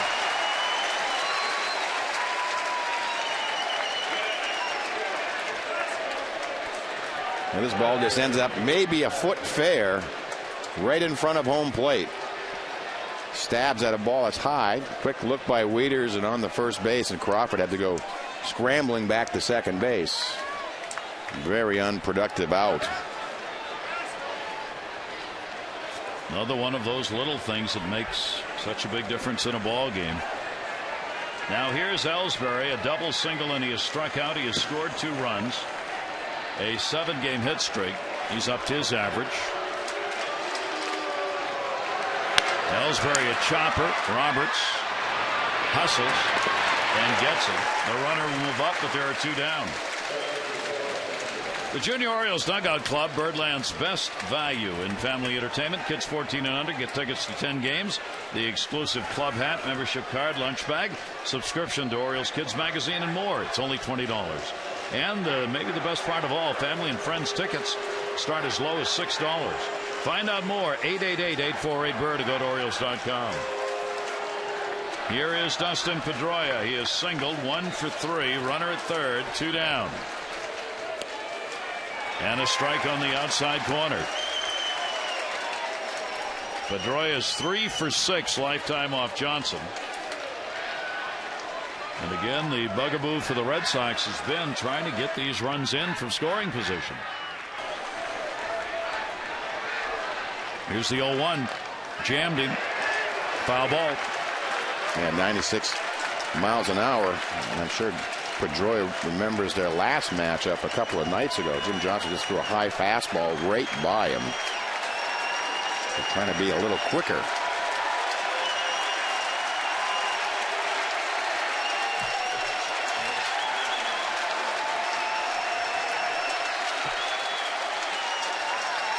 Here's the 0-2 delivery. Slow roller. Reynolds going to have to make another great play, and he can't. It'll be an RBI infield single for Pedroia. Crawford scores, and it's a 3-2 Red Sox lead. Pedroia just hit 3 dribblers tonight. Once, a second time up. Chris Reynolds made an outstanding play. This one here, you see how well Pedroia gets out of the box, almost swinging and running. Actually, a very tough play for Reynolds. The 8th RBI for Pedroia puts the Red Sox back on top here in the 7th inning. And here's Gonzalez. He has 2 RBIs, 3 hits, 2 doubles, and a single in the ball game. Yeah, Fox and left is finally moving over towards the line after 2 of the 3 hits, pretty much right down that left field line. Johnson with 2 away. Gonzalez the strike. Well, the Red Sox have now scored 38 runs with 2 down. 38 2-out RBI. I'm going to take that back. 39 because one of the ones by Gonzalez came with 2 down as well. Here's the 0-1 delivery, and that'll be foul back. A seesaw game in which the Orioles have had to come back from 1-run deficits twice, and now for the 3rd time the Red Sox go on top. Lester hoping for a little more.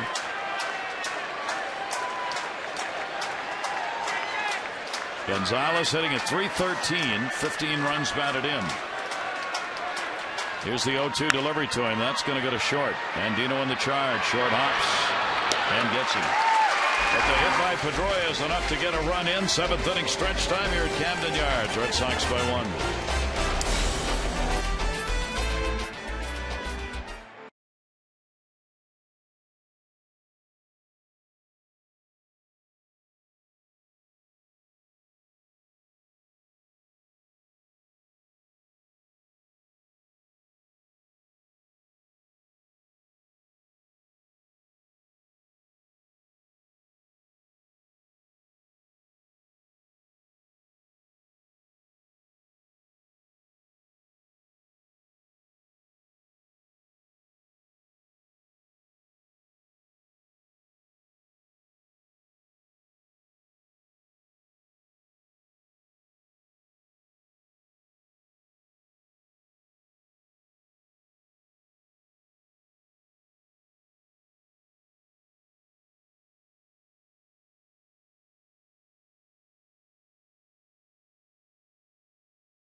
Lead for the Red Sox, up by 1 again, so we'll see if the O's have got it in them for another night for a late comeback. Yeah, seesaw battle last night right down to the end, and tonight the same thing kind of involved. The Oilers only have 3 hits, but the Guerrero home run makes it look good for about a half an inning. A lot of pretty defense, pretty good pitching in this series, back and forth, and this one's still a long way from over. What'd you think of Bergeson's performance tonight? I mean, that he really showed exceptional poise, I would say, in that 1 inning. 2nd and 3rd, nobody out, middle of the order coming up, and he really worked his way through it. It could have been a disastrous inning. A game really could have got away right there. And obviously a ball game such as last night's, where the Orioles gave up the 4-run lead and came back to win it, mentally gives you a shot at this game because you've already just done it. Yeah, you've done it recently, so there's no reason you feel like you can't do it again, and I guess that's what they'll look forward to the last couple of innings. Well, let's see how this one goes. Matt Wieters will lead it off. John Lester on the mound has gone the distance so far with 3 walks and 5 strikeouts in the ball game, trying to win his 14th game against the Orioles without a loss. 1-0 pitch, Wieters, and he fouls it back.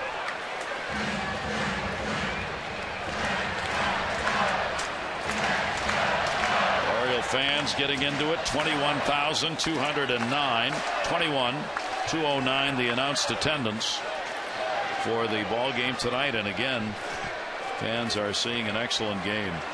Wieters on the 1-1, a chopper that got through to Pedroia. He'll hustle it over to get the out. Wieters is retired. He's 0 for 2. Baseball fans, Masson has the new show dedicated to you. Mid-Atlantic Sports Report, weeknights 5:30 to 6:30. All the Orioles, Nationals, and MLB news. You get reports from the field. Join Tom Davis, Phil Wood, Dave Johnson, Mel Antonin as they deal with the issues of the day in Major League Baseball. That's Monday through Friday, 5:30 right here on Masson.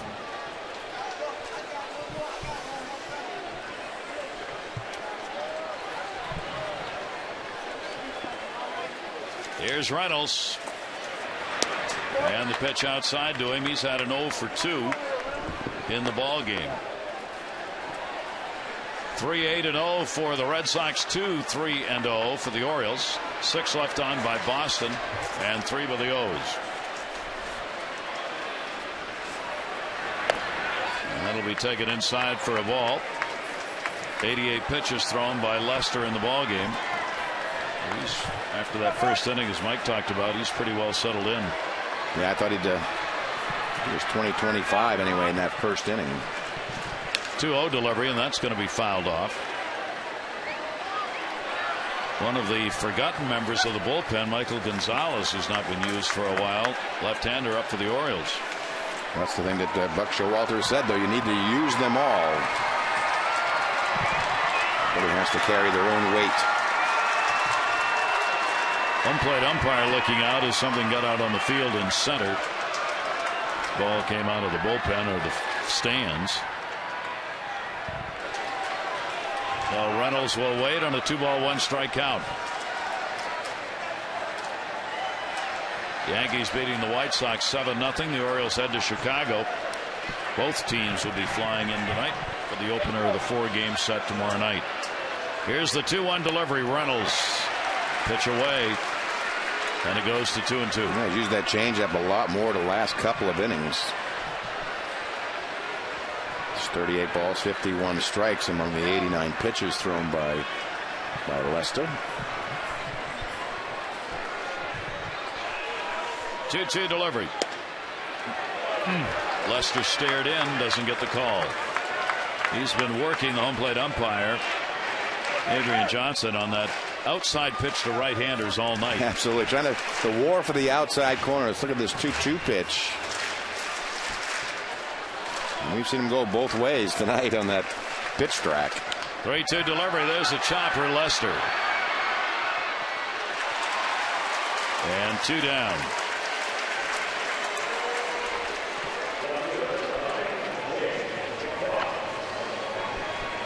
You're wondering how Lester got to the 13-0 record against the Orioles in his rookie season. He picked up one of the wins in 06. 07 he was 2-0. 08 he was 3-0. Guess what he was in 09? That's right, 4-0. But not last year. He got out of the rhythm. He only won 3-0.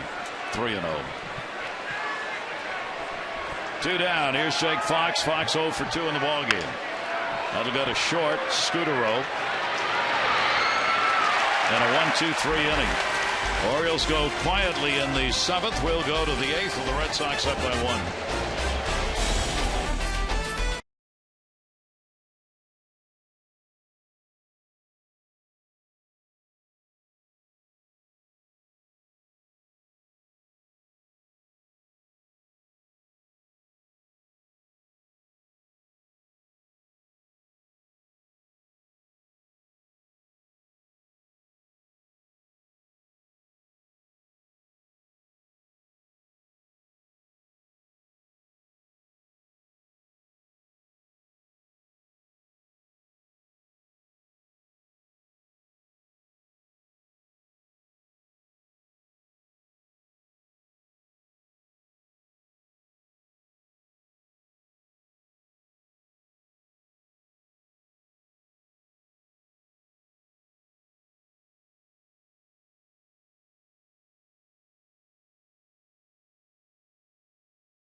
tonight. Adrian Gonzalez gets the Red Sox on the board in the very first inning, third batter of the game. And Derek Lee answers right back on the Orioles side, knocking in Brian Roberts. And they would load the bases later on. Worked his way through a very tough inning to get that final out. And then Vlad Guerrero with a low screamer into the left field seats to tie it up. And then Dustin Pedroia, we've seen him do this a lot.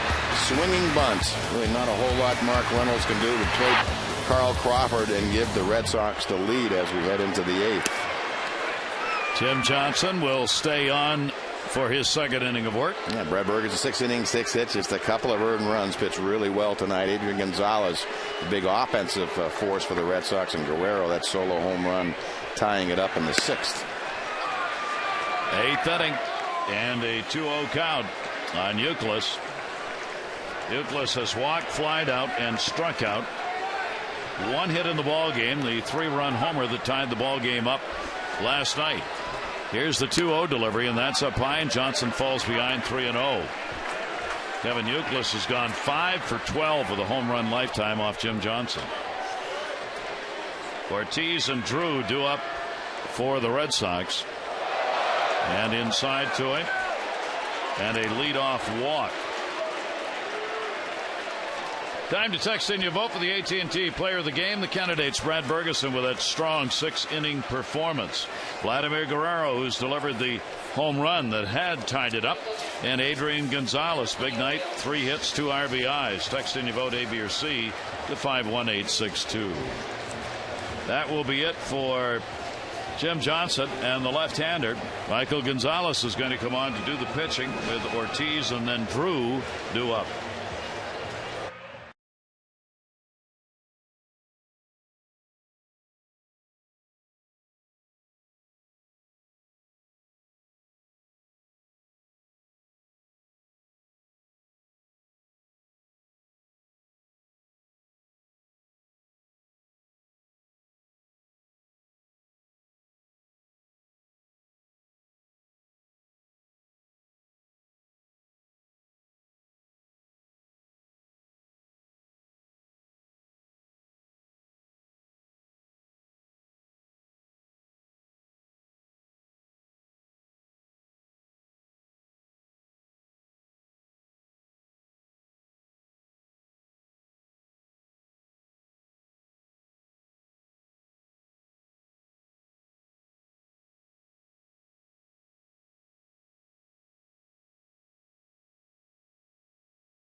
A telecast presented by authority of the Orioles may not be reproduced or retransmitted in any way, and the accounts and descriptions may not be disseminated without express written consent of the Orioles.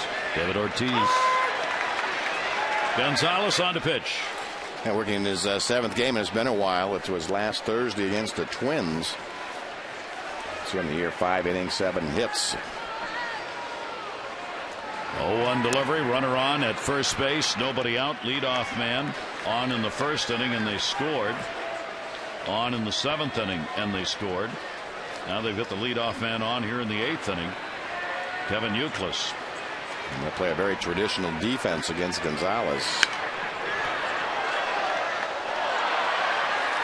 That first pitch staying on track. See a lot more energy in Mike Gonzalez's delivery. Trying to stay on line has been his big problem, but the heel land and the peel off towards third. Ortiz 0 for 5 off Gonzalez. Short lead at first. Fastball is going to be up and in. The Orioles battling to keep this game right where it is. Really seems a new plan of attack for Gonzalez. Just let it fly. You can see there's a lot more energy in his delivery. 2-2 delivery. Ortiz. So the count will be full. 3 balls and 2 strikes. The problem is when you put the high energy into it, you start spinning off and you lose control.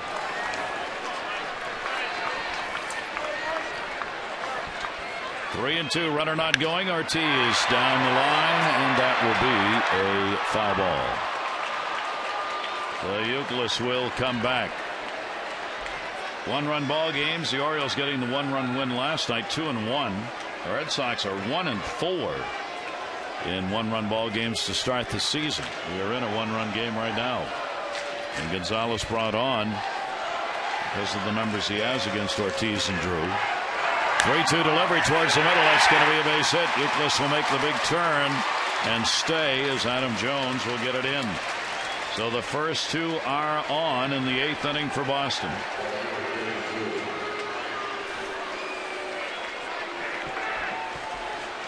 Yeah, clean single to center field. Youkilis thought about going to third. I guess a lot of respect in these Red Sox players and the Orioles throwing ability in the outfield. And Mike Cameron is going to come on to be the pinch hitter for J.D. Drew.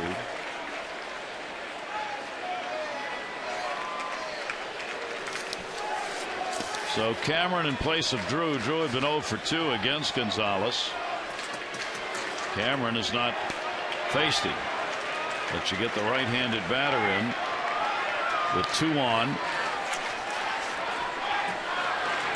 Cameron, the 4th outfielder for the Red Sox, will take the pitch up high, 1-0.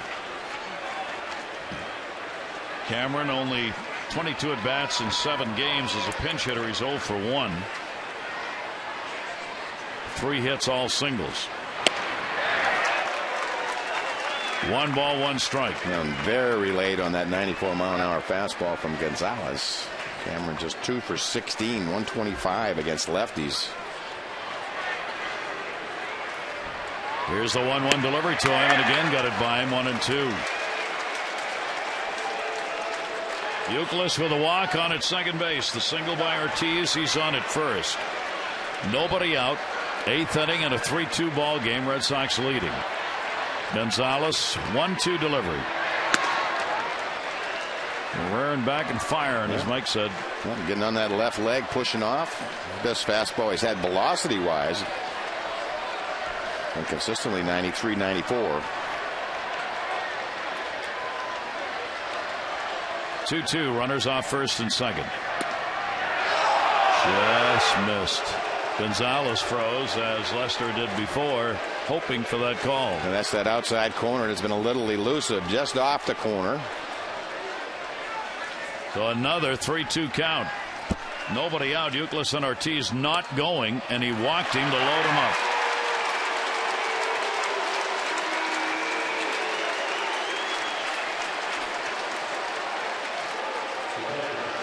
So the bases are loaded and nobody out. Saltalamacchia is coming up. Infield will play a double play depth. Saltalamacchia batting right-handed, 1 for 13. And Gonzalez can't find it. Ball 1. Yeah, just missing. It's either been down and in or up and away. 14 pitches thrown. 8 have been balls.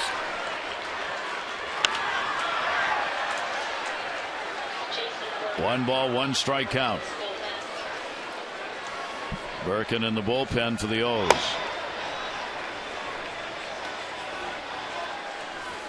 Bullpen trying to hold this thing at 3-2 is very much a ball game to be decided, but the Red Sox with a great chance here with the bases loaded, nobody out, and Wieters is going to go out.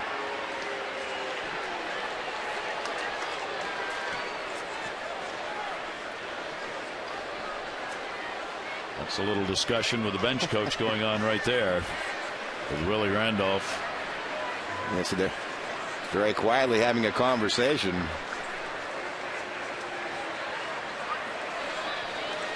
One ball, 1 strike. They're playing the what-if game.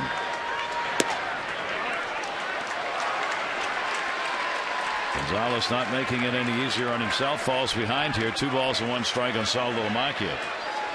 And a left-hander on deck, so ideally you'd like him to go through at least the next hitter. 2-1 delivery. Got him to swing and a foul tip. 2-2.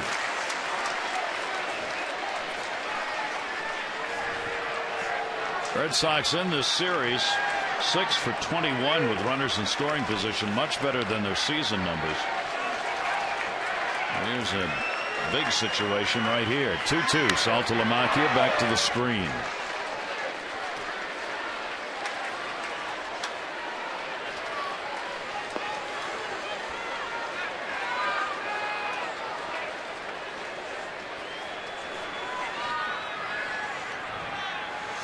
Runners get their leads. Infield stays back for 2. The 2-2 delivery. Saltalamacchia again fouls it back.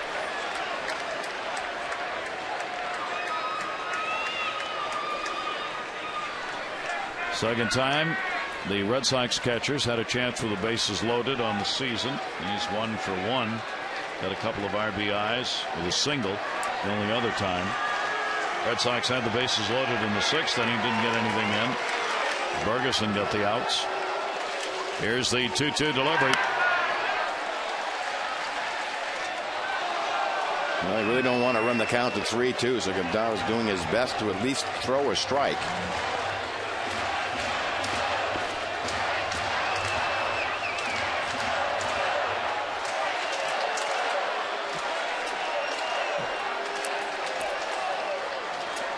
Here's the 2-2 again. And a base hit into center field. Youkilis will score. Ortiz will stay at third. A single, an RBI, and a 4-2 Red Sox lead.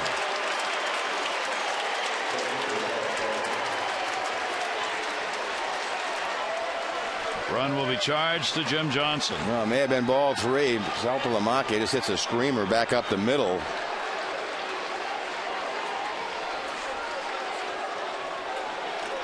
That is his sixth RBI. First one here in the series. Now the infield is coming in.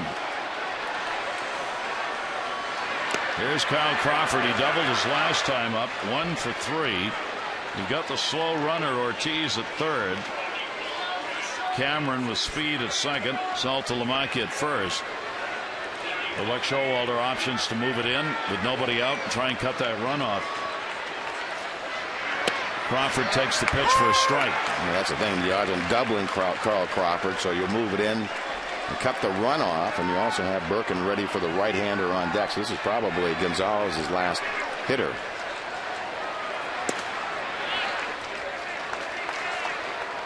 This is outside to him. Crawford, a couple of times against him, 1 for 2. Oh, mercy. A really bad cut on a really good pitch, and he gets the strikeout. That was a backup breaking ball. They want it away, ends up down and in. It really shows you how poorly Carl Crawford is going. Very funny swing by Crawford. So the Orioles trying to work their way through this inning. This will be the third pitcher of the inning. Birkin coming on.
Social media clubhouse. Go to Orioles.com/connect.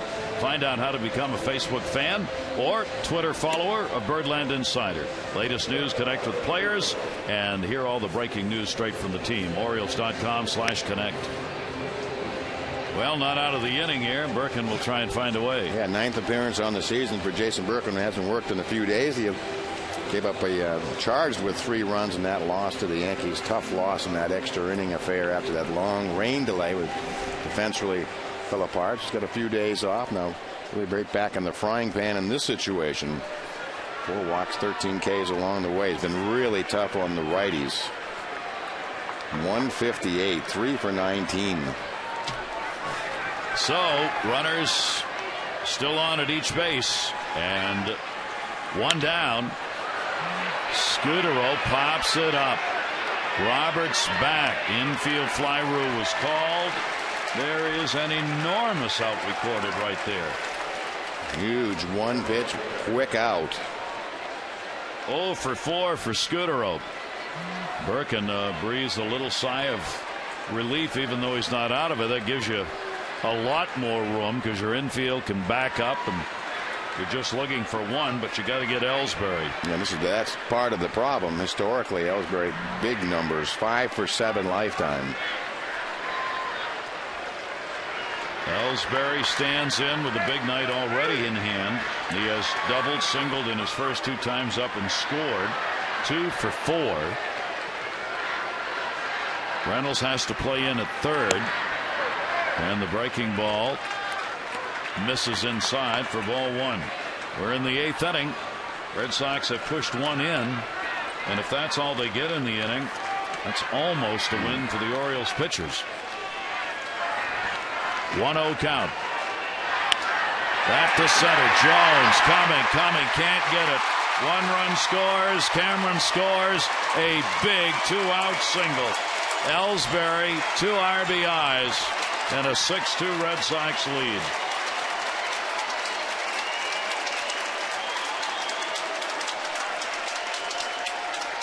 Right off the end of the bat, looks like a straight changeup. And Birkin just dumped in the center field. And with 2 outs, the runners are off, and they will score easily. Just haven't figured a way to get him out yet. So the Red Sox continue to have the anomaly of having a terrible runner in scoring position number and a great 2-out RBI number. Pedroia force out Roberts from Andino, and that will do it in the inning, but it is now a 6-2 Red Sox lead.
At 11 every Monday and Thursday, home game, Camden Yards. Some of your favorite former Birds are here at the Alumni Autograph Series. You'll find them in the Masson booth, Utah Street near Gate A, signing autographs and meeting fans 90 minutes before the first pitch, and it stays open until 30 minutes before game time. Tonight, Al Bumbry Ron Hansen, Larry Sheets were on hand. Hope you'll come out. Remember, it's on Mondays and Thursdays. Get here early and get to see some of your favorite O's. Details at 888-848-BIRD. Lowry's going to come in and play at third base, and Cameron will stay in the ballgame in right field. Don't know if something happened to Kevin Youkilis or not. He usually does not come out for defense. That's a Gold Glover. So the Orioles have a real climb now. Here's Andino. Lester has gone the distance as he looks to go 14-0 against the Orioles. He has given up the RBI single in the first inning to Lee and the home run to Guerrero in the sixth. That's been it. 2-0 count. Orioles need base runners here. Andino. He'll take the pitch, and it's a strike. Okay, the Red Sox and the Orioles had 2 hits in the first inning, and then thereafter into the Guerrero home run. That's it. To really still be in this game with only having acquired 3 hits. Pretty amazing. Orioles, after a sweep in the game, hung in there until that big 8th inning. Jim Johnson charged with a couple of runs on a hit in an inning plus. One of the walks scored. Gonzalez 2 runs, 2 hits, third of an inning. 2-ball, 2-strike count. And that one down the line in right field. That's going to be in for a base hit and missed by Cameron. And Dino will go into second base easily, and he's got a stand-up double. Yeah, he had good at-bats, certainly against John Lester all evening. Now, what is he, 4 for 7 lifetime against John Lester. Really taking the other ball the other way, and you can see how well Andino runs. Only 4 hits off Lester now, and Brian Roberts walked and scored in the first inning. He'll try and get on as the Orioles try and battle back here in their 2 at-bats, 6 outs to work something with, being out hit 11-4 in the ball game.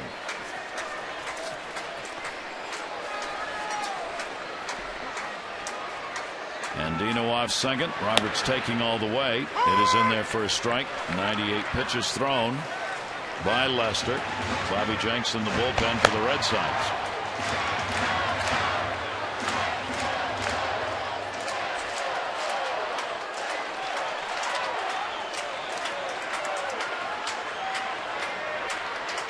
One delivery to Roberts, and that's going to miss outside. 1 ball, 1 strike. Lester has now worked 107 innings in his career against the Orioles. He came in just over 100 innings to start this game. He's only issued 36 walks in those innings, striking out 92. Pedroia's got to play it on a hop. Will hold the runner. Roberts retired. And Dino not sure if that ball was going to be caught. Could not take off. 1 down in the 8th. Markakis' single came in the first inning. 1 for 3 in the game, 3 for 12 in the series. Does have a 5-game hit streak.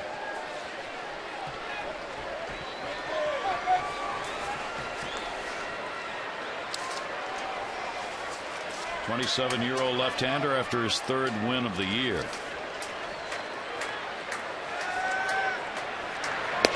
Markakis will take it outside for a ball. Well, we talked about Nick somewhat in this series and what he seems to have been doing, and I'm not exactly sure what the cause is. But in the series, he's rolled over and ground out to second base 5 times. Something a left-hander does not want to do.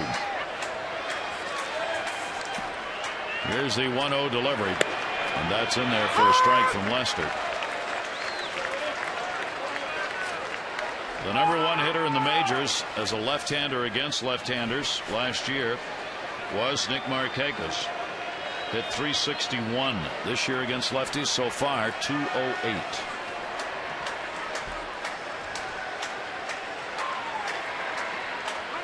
And Lester takes a little too long for Markakis, who backs out.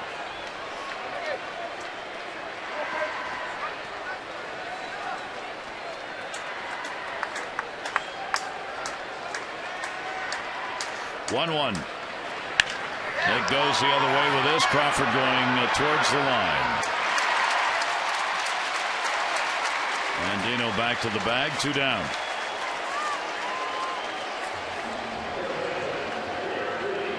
Longest outing of the season for Lester. He'd worked 7 innings against Cleveland and Tampa Bay. Yeah, the real difference is in this one. Yeah, is the pitch count. He's thrown 103 pitches. He was throwing 110, 111, and 6 innings, I think, in those other starts. So now 2 down, and Dino remains at second base. Lee's RBI single in the first. He has struck out twice since, both called. 3rd strikes. Yeah, almost identical backdoor cutters.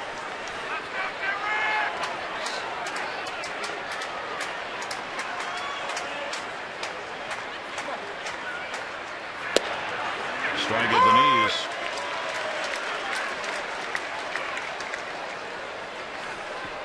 So far, Lester has not hurt his 2.33 earned run average against the Orioles. 0-1. Into the screen and a 2-strike count.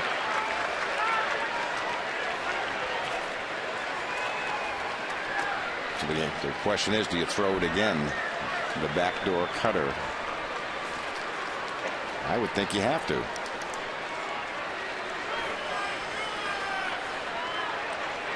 And Dino not being held at second. Here's the 0-2. And way up high with that pitch. 1-2. I was trying to change it up, add a little bit more to a high fastball. Overthrows it at 92.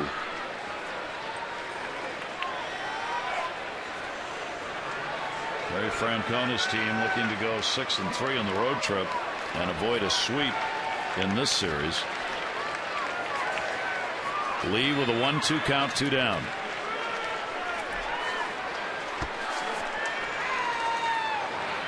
Ooh. Pulled a string on him that time and somehow got the foul ball. That's what we were talking about. He'll go 4 or 5 innings about throwing a slow curveball and then just break it out in a big count.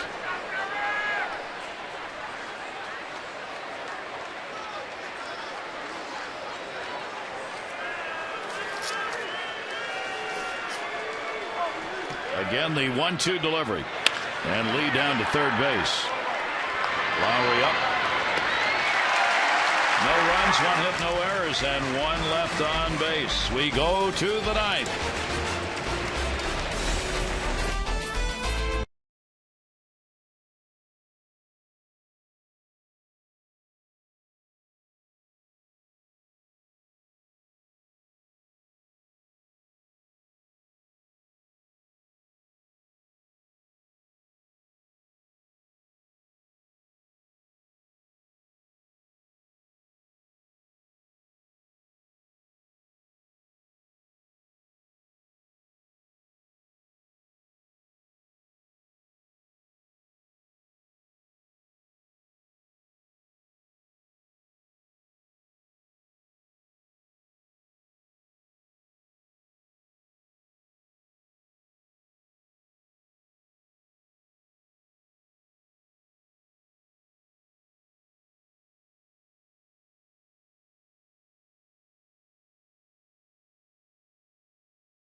Brought to you by Southwest Airlines.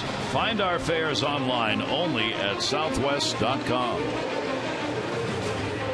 To the 9th, that'll be it for Lester. 2 runs, 4 hits over 8. What a job, and he's got a chance to win his 3rd of the year. Yeah, but he gave up a run in the first and a couple of base hits. Really did pretty much cruise the rest of the way. And Josh Root will come out of the bullpen. 7th game of the year. Very lofty ERA. Hasn't worked since Saturday when he allowed 3 earned runs and also 3 inherited runs to score in an inning, a third again on Saturday against the Yankees. So it's been a while in between. So Buck Showalter using that part of the bullpen that hasn't seen much work in this one. Here's Adrian Gonzalez, first ball hitting. It'll go to short, and Dino. So a 3-hit night for Gonzalez, 3 for 5. Follow the Orioles with MLB.com at bat 2011 app for your iPhone, iPad, Android, or BlackBerry. Scores, highlights, live audio, pitch-by-pitch tracking. At bat, text it 31826 or go to Orioles.com for details. One away, 9th inning. Jonathan Papelbon in the bullpen. Lowry's going to get his first at bat coming on for Euclid. And he will take it for a strike.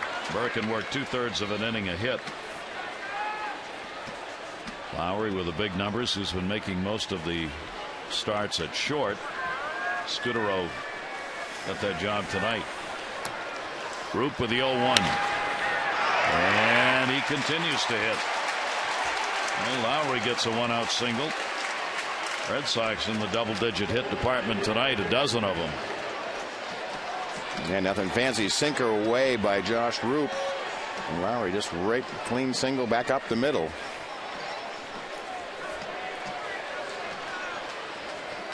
That will bring up Ortiz.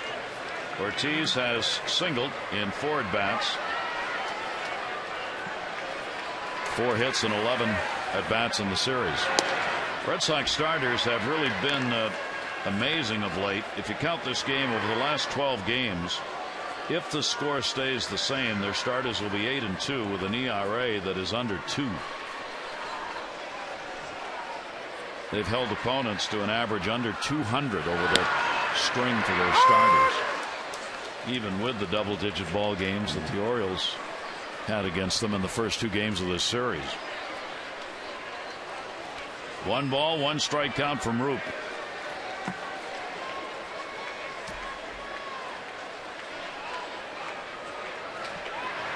Ortiz. It's a little breaking ball for a 1 ball, 2 strike count. With like 1-1 pitch from Roop. It's been a pretty wide strike zone for most of the evening, which is probably not a good thing if you have a control pitcher like Lester pitching against you. Off the end of the bat. Ball and 2 strikes, back to first base. Lowry. It really is amazing, kind of in this homestand, how the swinging bunt has played an important part of all the great defensive plays and everything that's taken place on this homestand. Pedroia tonight exemplifying that. He had 3 of them. 1-2 deliveries up high, a fastball, 2 balls and 2 strikes. Tomorrow night, hope you'll join us. Jake Arrieta, 2-1. John Danks looking for his first win. He's 0-3. As the Orioles open up a 4-game series in Chicago against the White Sox. 7:30 owes extra, 8 o'clock for the ball game. 2-2 delivery, hack foul.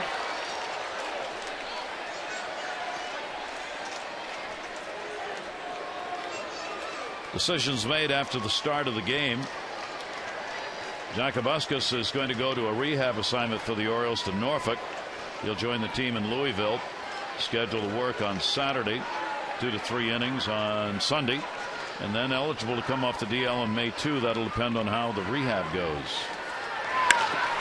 Off the mound and a base hit. Ortiz gets his second hit. 2 on, 1 down. Yeah, again, just playing Pepper with center field, right back up the middle by Ortiz. Right on the button. So he's got a 2-hit ball game. 13 hits for the Red Sox. And Mike Cameron coming up. Also, Brian Mattis is going to go to Sarasota tomorrow to continue his work getting back, throwing off the mound. There's been no other timetable set for Brian. Some thought there was some thought given to whether or not he'd travel with a team to work, but they've decided to send him back to Sarasota. Cameron will foul it off. Cameron came on as a pinch hitter, drew a walk in the 8th inning and scored. 2 of the walks surrendered. 2 of the 3 in the ball game have scored for the Red Sox. 2 runs against Ferguson, 2 against Johnson, 2 against Gonzalez. The 0-1 delivery outside by Roop. 1-1, 2 on and 1 down.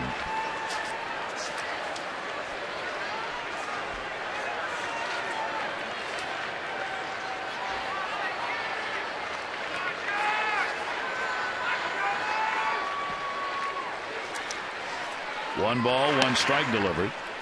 Talking about the Red Sox starters, the Orioles starters here in this homestand have also done well. You add Ferguson in tonight, 2 runs, 6 hits over 6. Here in this homestand, their ERA is just a bit over 3. All of the starters worked at least 6 innings in each of the starts in the homestand, which, if it stays this way, will end up being a 4-5 homestand. And just look at the starters in this series, how well they pitched in this one in particular. Britton, Guthrie, and certainly Ferguson tonight pitched well. 2-2 count on Cameron.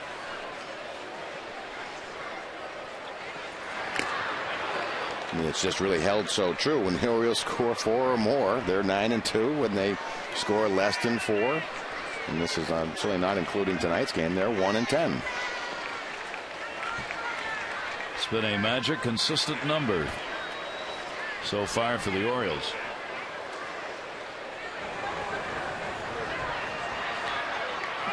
Jeremy Guthrie has worked so well.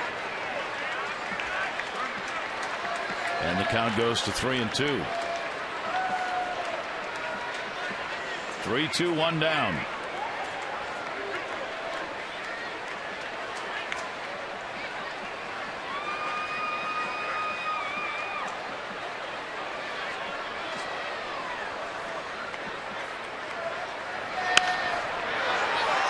And that will go back into the seats. Well, I think it'll be interesting for you to see how that White Sox club looks when you get into Chicago. I think they're losing 9-0 tonight, and then on to Kansas City. It could be a real productive road trip.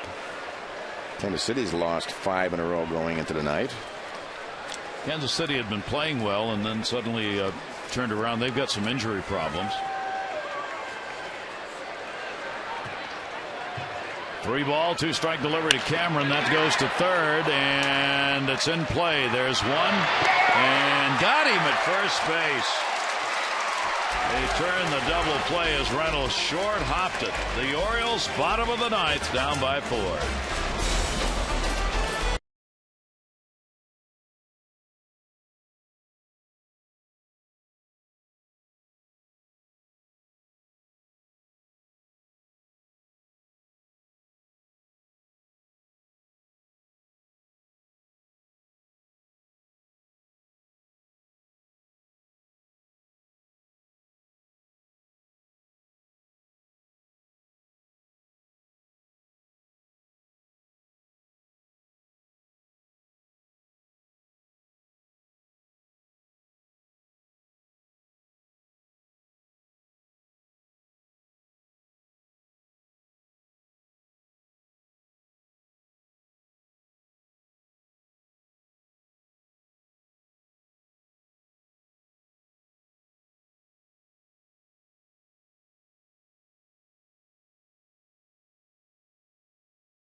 With those extra post-game, bottom of the 9th coming up here at Camden Yards, and John Lester undefeated against the Orioles in his career, and he showed why tonight. He was on his game, just 2 runs on 4 hits in 8 innings. Well, I thought we had him in that first inning, a couple of hits and a walk. We got a run in there. Brian Roberts steals third base. The scenario looks great, and he shut the door against us. Orioles not many hits on the night. But the good news, he's out of the game. Bottom of the 9th coming up. Back to Gary and Mike.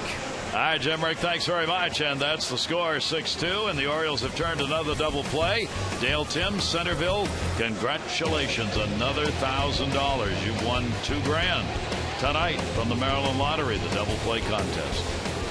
Here's Here's Papelbon. Yeah, making his 9th appearance on the year. He's a pretty good ERA, 2.16, and he's 5 for 5 in save opportunities. He has just had all kinds of outstanding numbers against the Orioles. 8 1/3 innings of work this year, 7 hits to 2 walks, and the 11 strikeouts for Papelbon. In his career, this would be his 41st game against the Orioles, a 1.66 ERA and 30 out of 31 save opportunities, and has never allowed a home run in that time to the Orioles. He's had a pretty remarkable run. Hey, it's just Lester and Papelbon. That's it. That's it. And pray for rain. That's an old saying. So it will be Guerrero, Jones, and Waiters to try and get it done in the bottom of the 9th inning. Vladimir Guerrero in the 6th inning, 2 down, nobody on. Delivered the solo shot, his 4th home run of the season, and at that point it tied the ball game up. But the Red Sox responded with a run in the 7th and 3 in the 8th.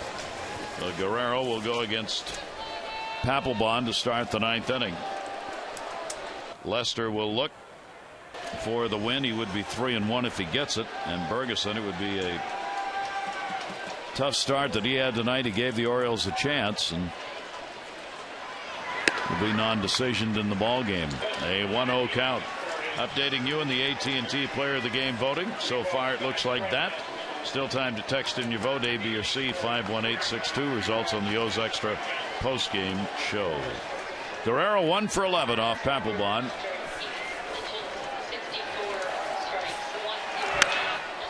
And headed towards the seats. Gonzalez coming over will not have a play.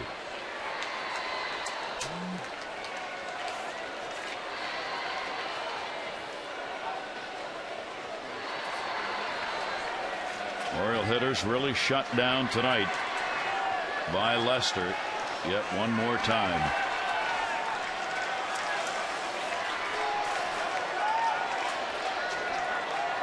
1 ball, 1 strike count.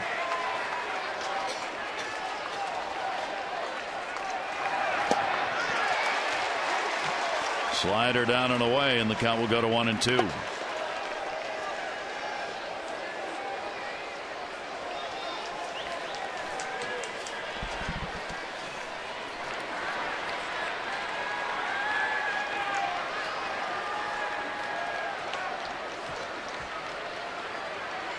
Papelbon's 1-2 delivery. Guerrero could not get the bat around on that pitch.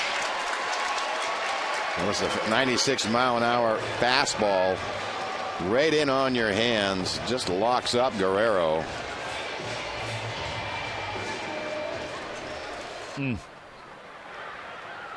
Adam Jones with 1 down.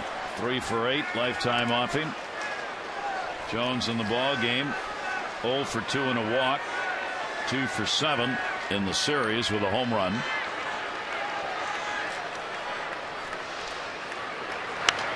And fouled straight back. Don't forget, Care First Blue Cross Blue Shield contributes $50 to the Living Classrooms Foundation for each walk. 55 so far, $2,750. Care First Blue Cross Blue Shield encourages each of us to take that first step towards a healthier and more active lifestyle. 0-1 count.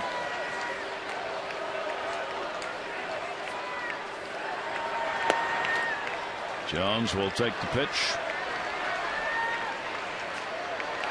Papelbon an opportunity. Just close this out, get a little work in. Not in a save situation. The 1-1. And he gets ahead on the count 1-2.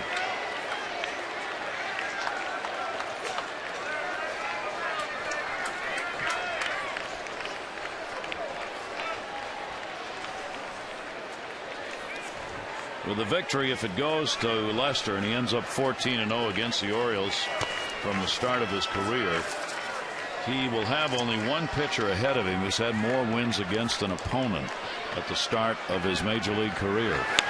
That one Luke fouled. Roy Oswalt, a 15-game win streak against the Cincinnati Reds starting his career. Randy Johnson had 13 against the Cubs. Pedro Martinez had 13 against Seattle.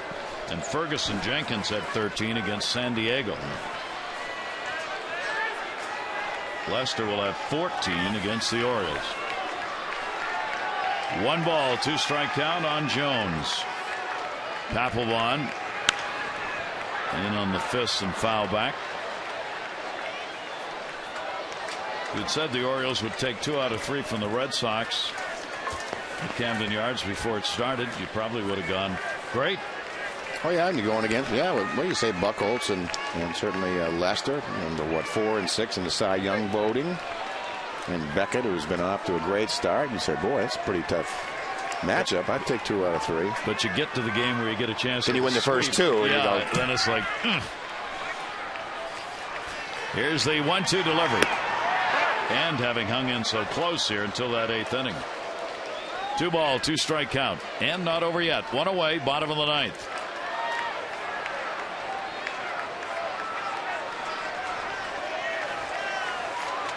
Adam Jones fighting off the foul balls.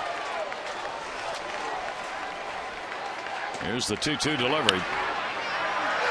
Towering fly ball to left that Crawford will settle under. And he's got it. 2 away. Orioles have had a tough time picking up wins in the final games of a series. If the score stays the same, the O's will have lost their last 6 final games of a series. And that's what keeps you from those sweeps. Matt Wieters, a walk. He has gone 0 for 2. Papelbon with 2 down and nobody on. Wieters 4 for 9 against him. And the pitch is in there for a strike.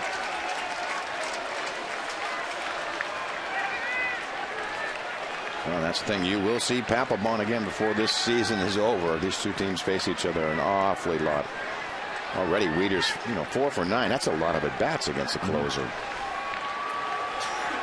Here's the 0-1 delivery to him, and then he'll skip away.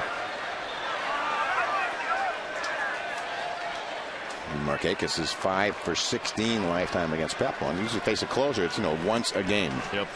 So that's probably 16 different games that Papelbon's pitched against Markakis. Orioles have a strange 2-game series in Boston, May 16 and 17. They have 3 in Tampa Bay and 2 in Boston. That's the road trip. 1-1 delivery on the way, and a ground ball to short. Skidrow, and this one's over. So the Red Sox avoid the sweep as they win this game by a score of 6-2, out hitting the Orioles 13-4, and it is Lester winning it. Join us again, more O's action. The White Sox, Jake Arrieta against John Danks. Our coverage tomorrow, 7:30, Masson 2 HD with O's Extra, presented by Verizon, 4G LTE. Our game coverage at 8. For Mike Flanagan, I'm Gary Thorne. Red Sox 6, the Orioles 2. From Camden Yards, adieu.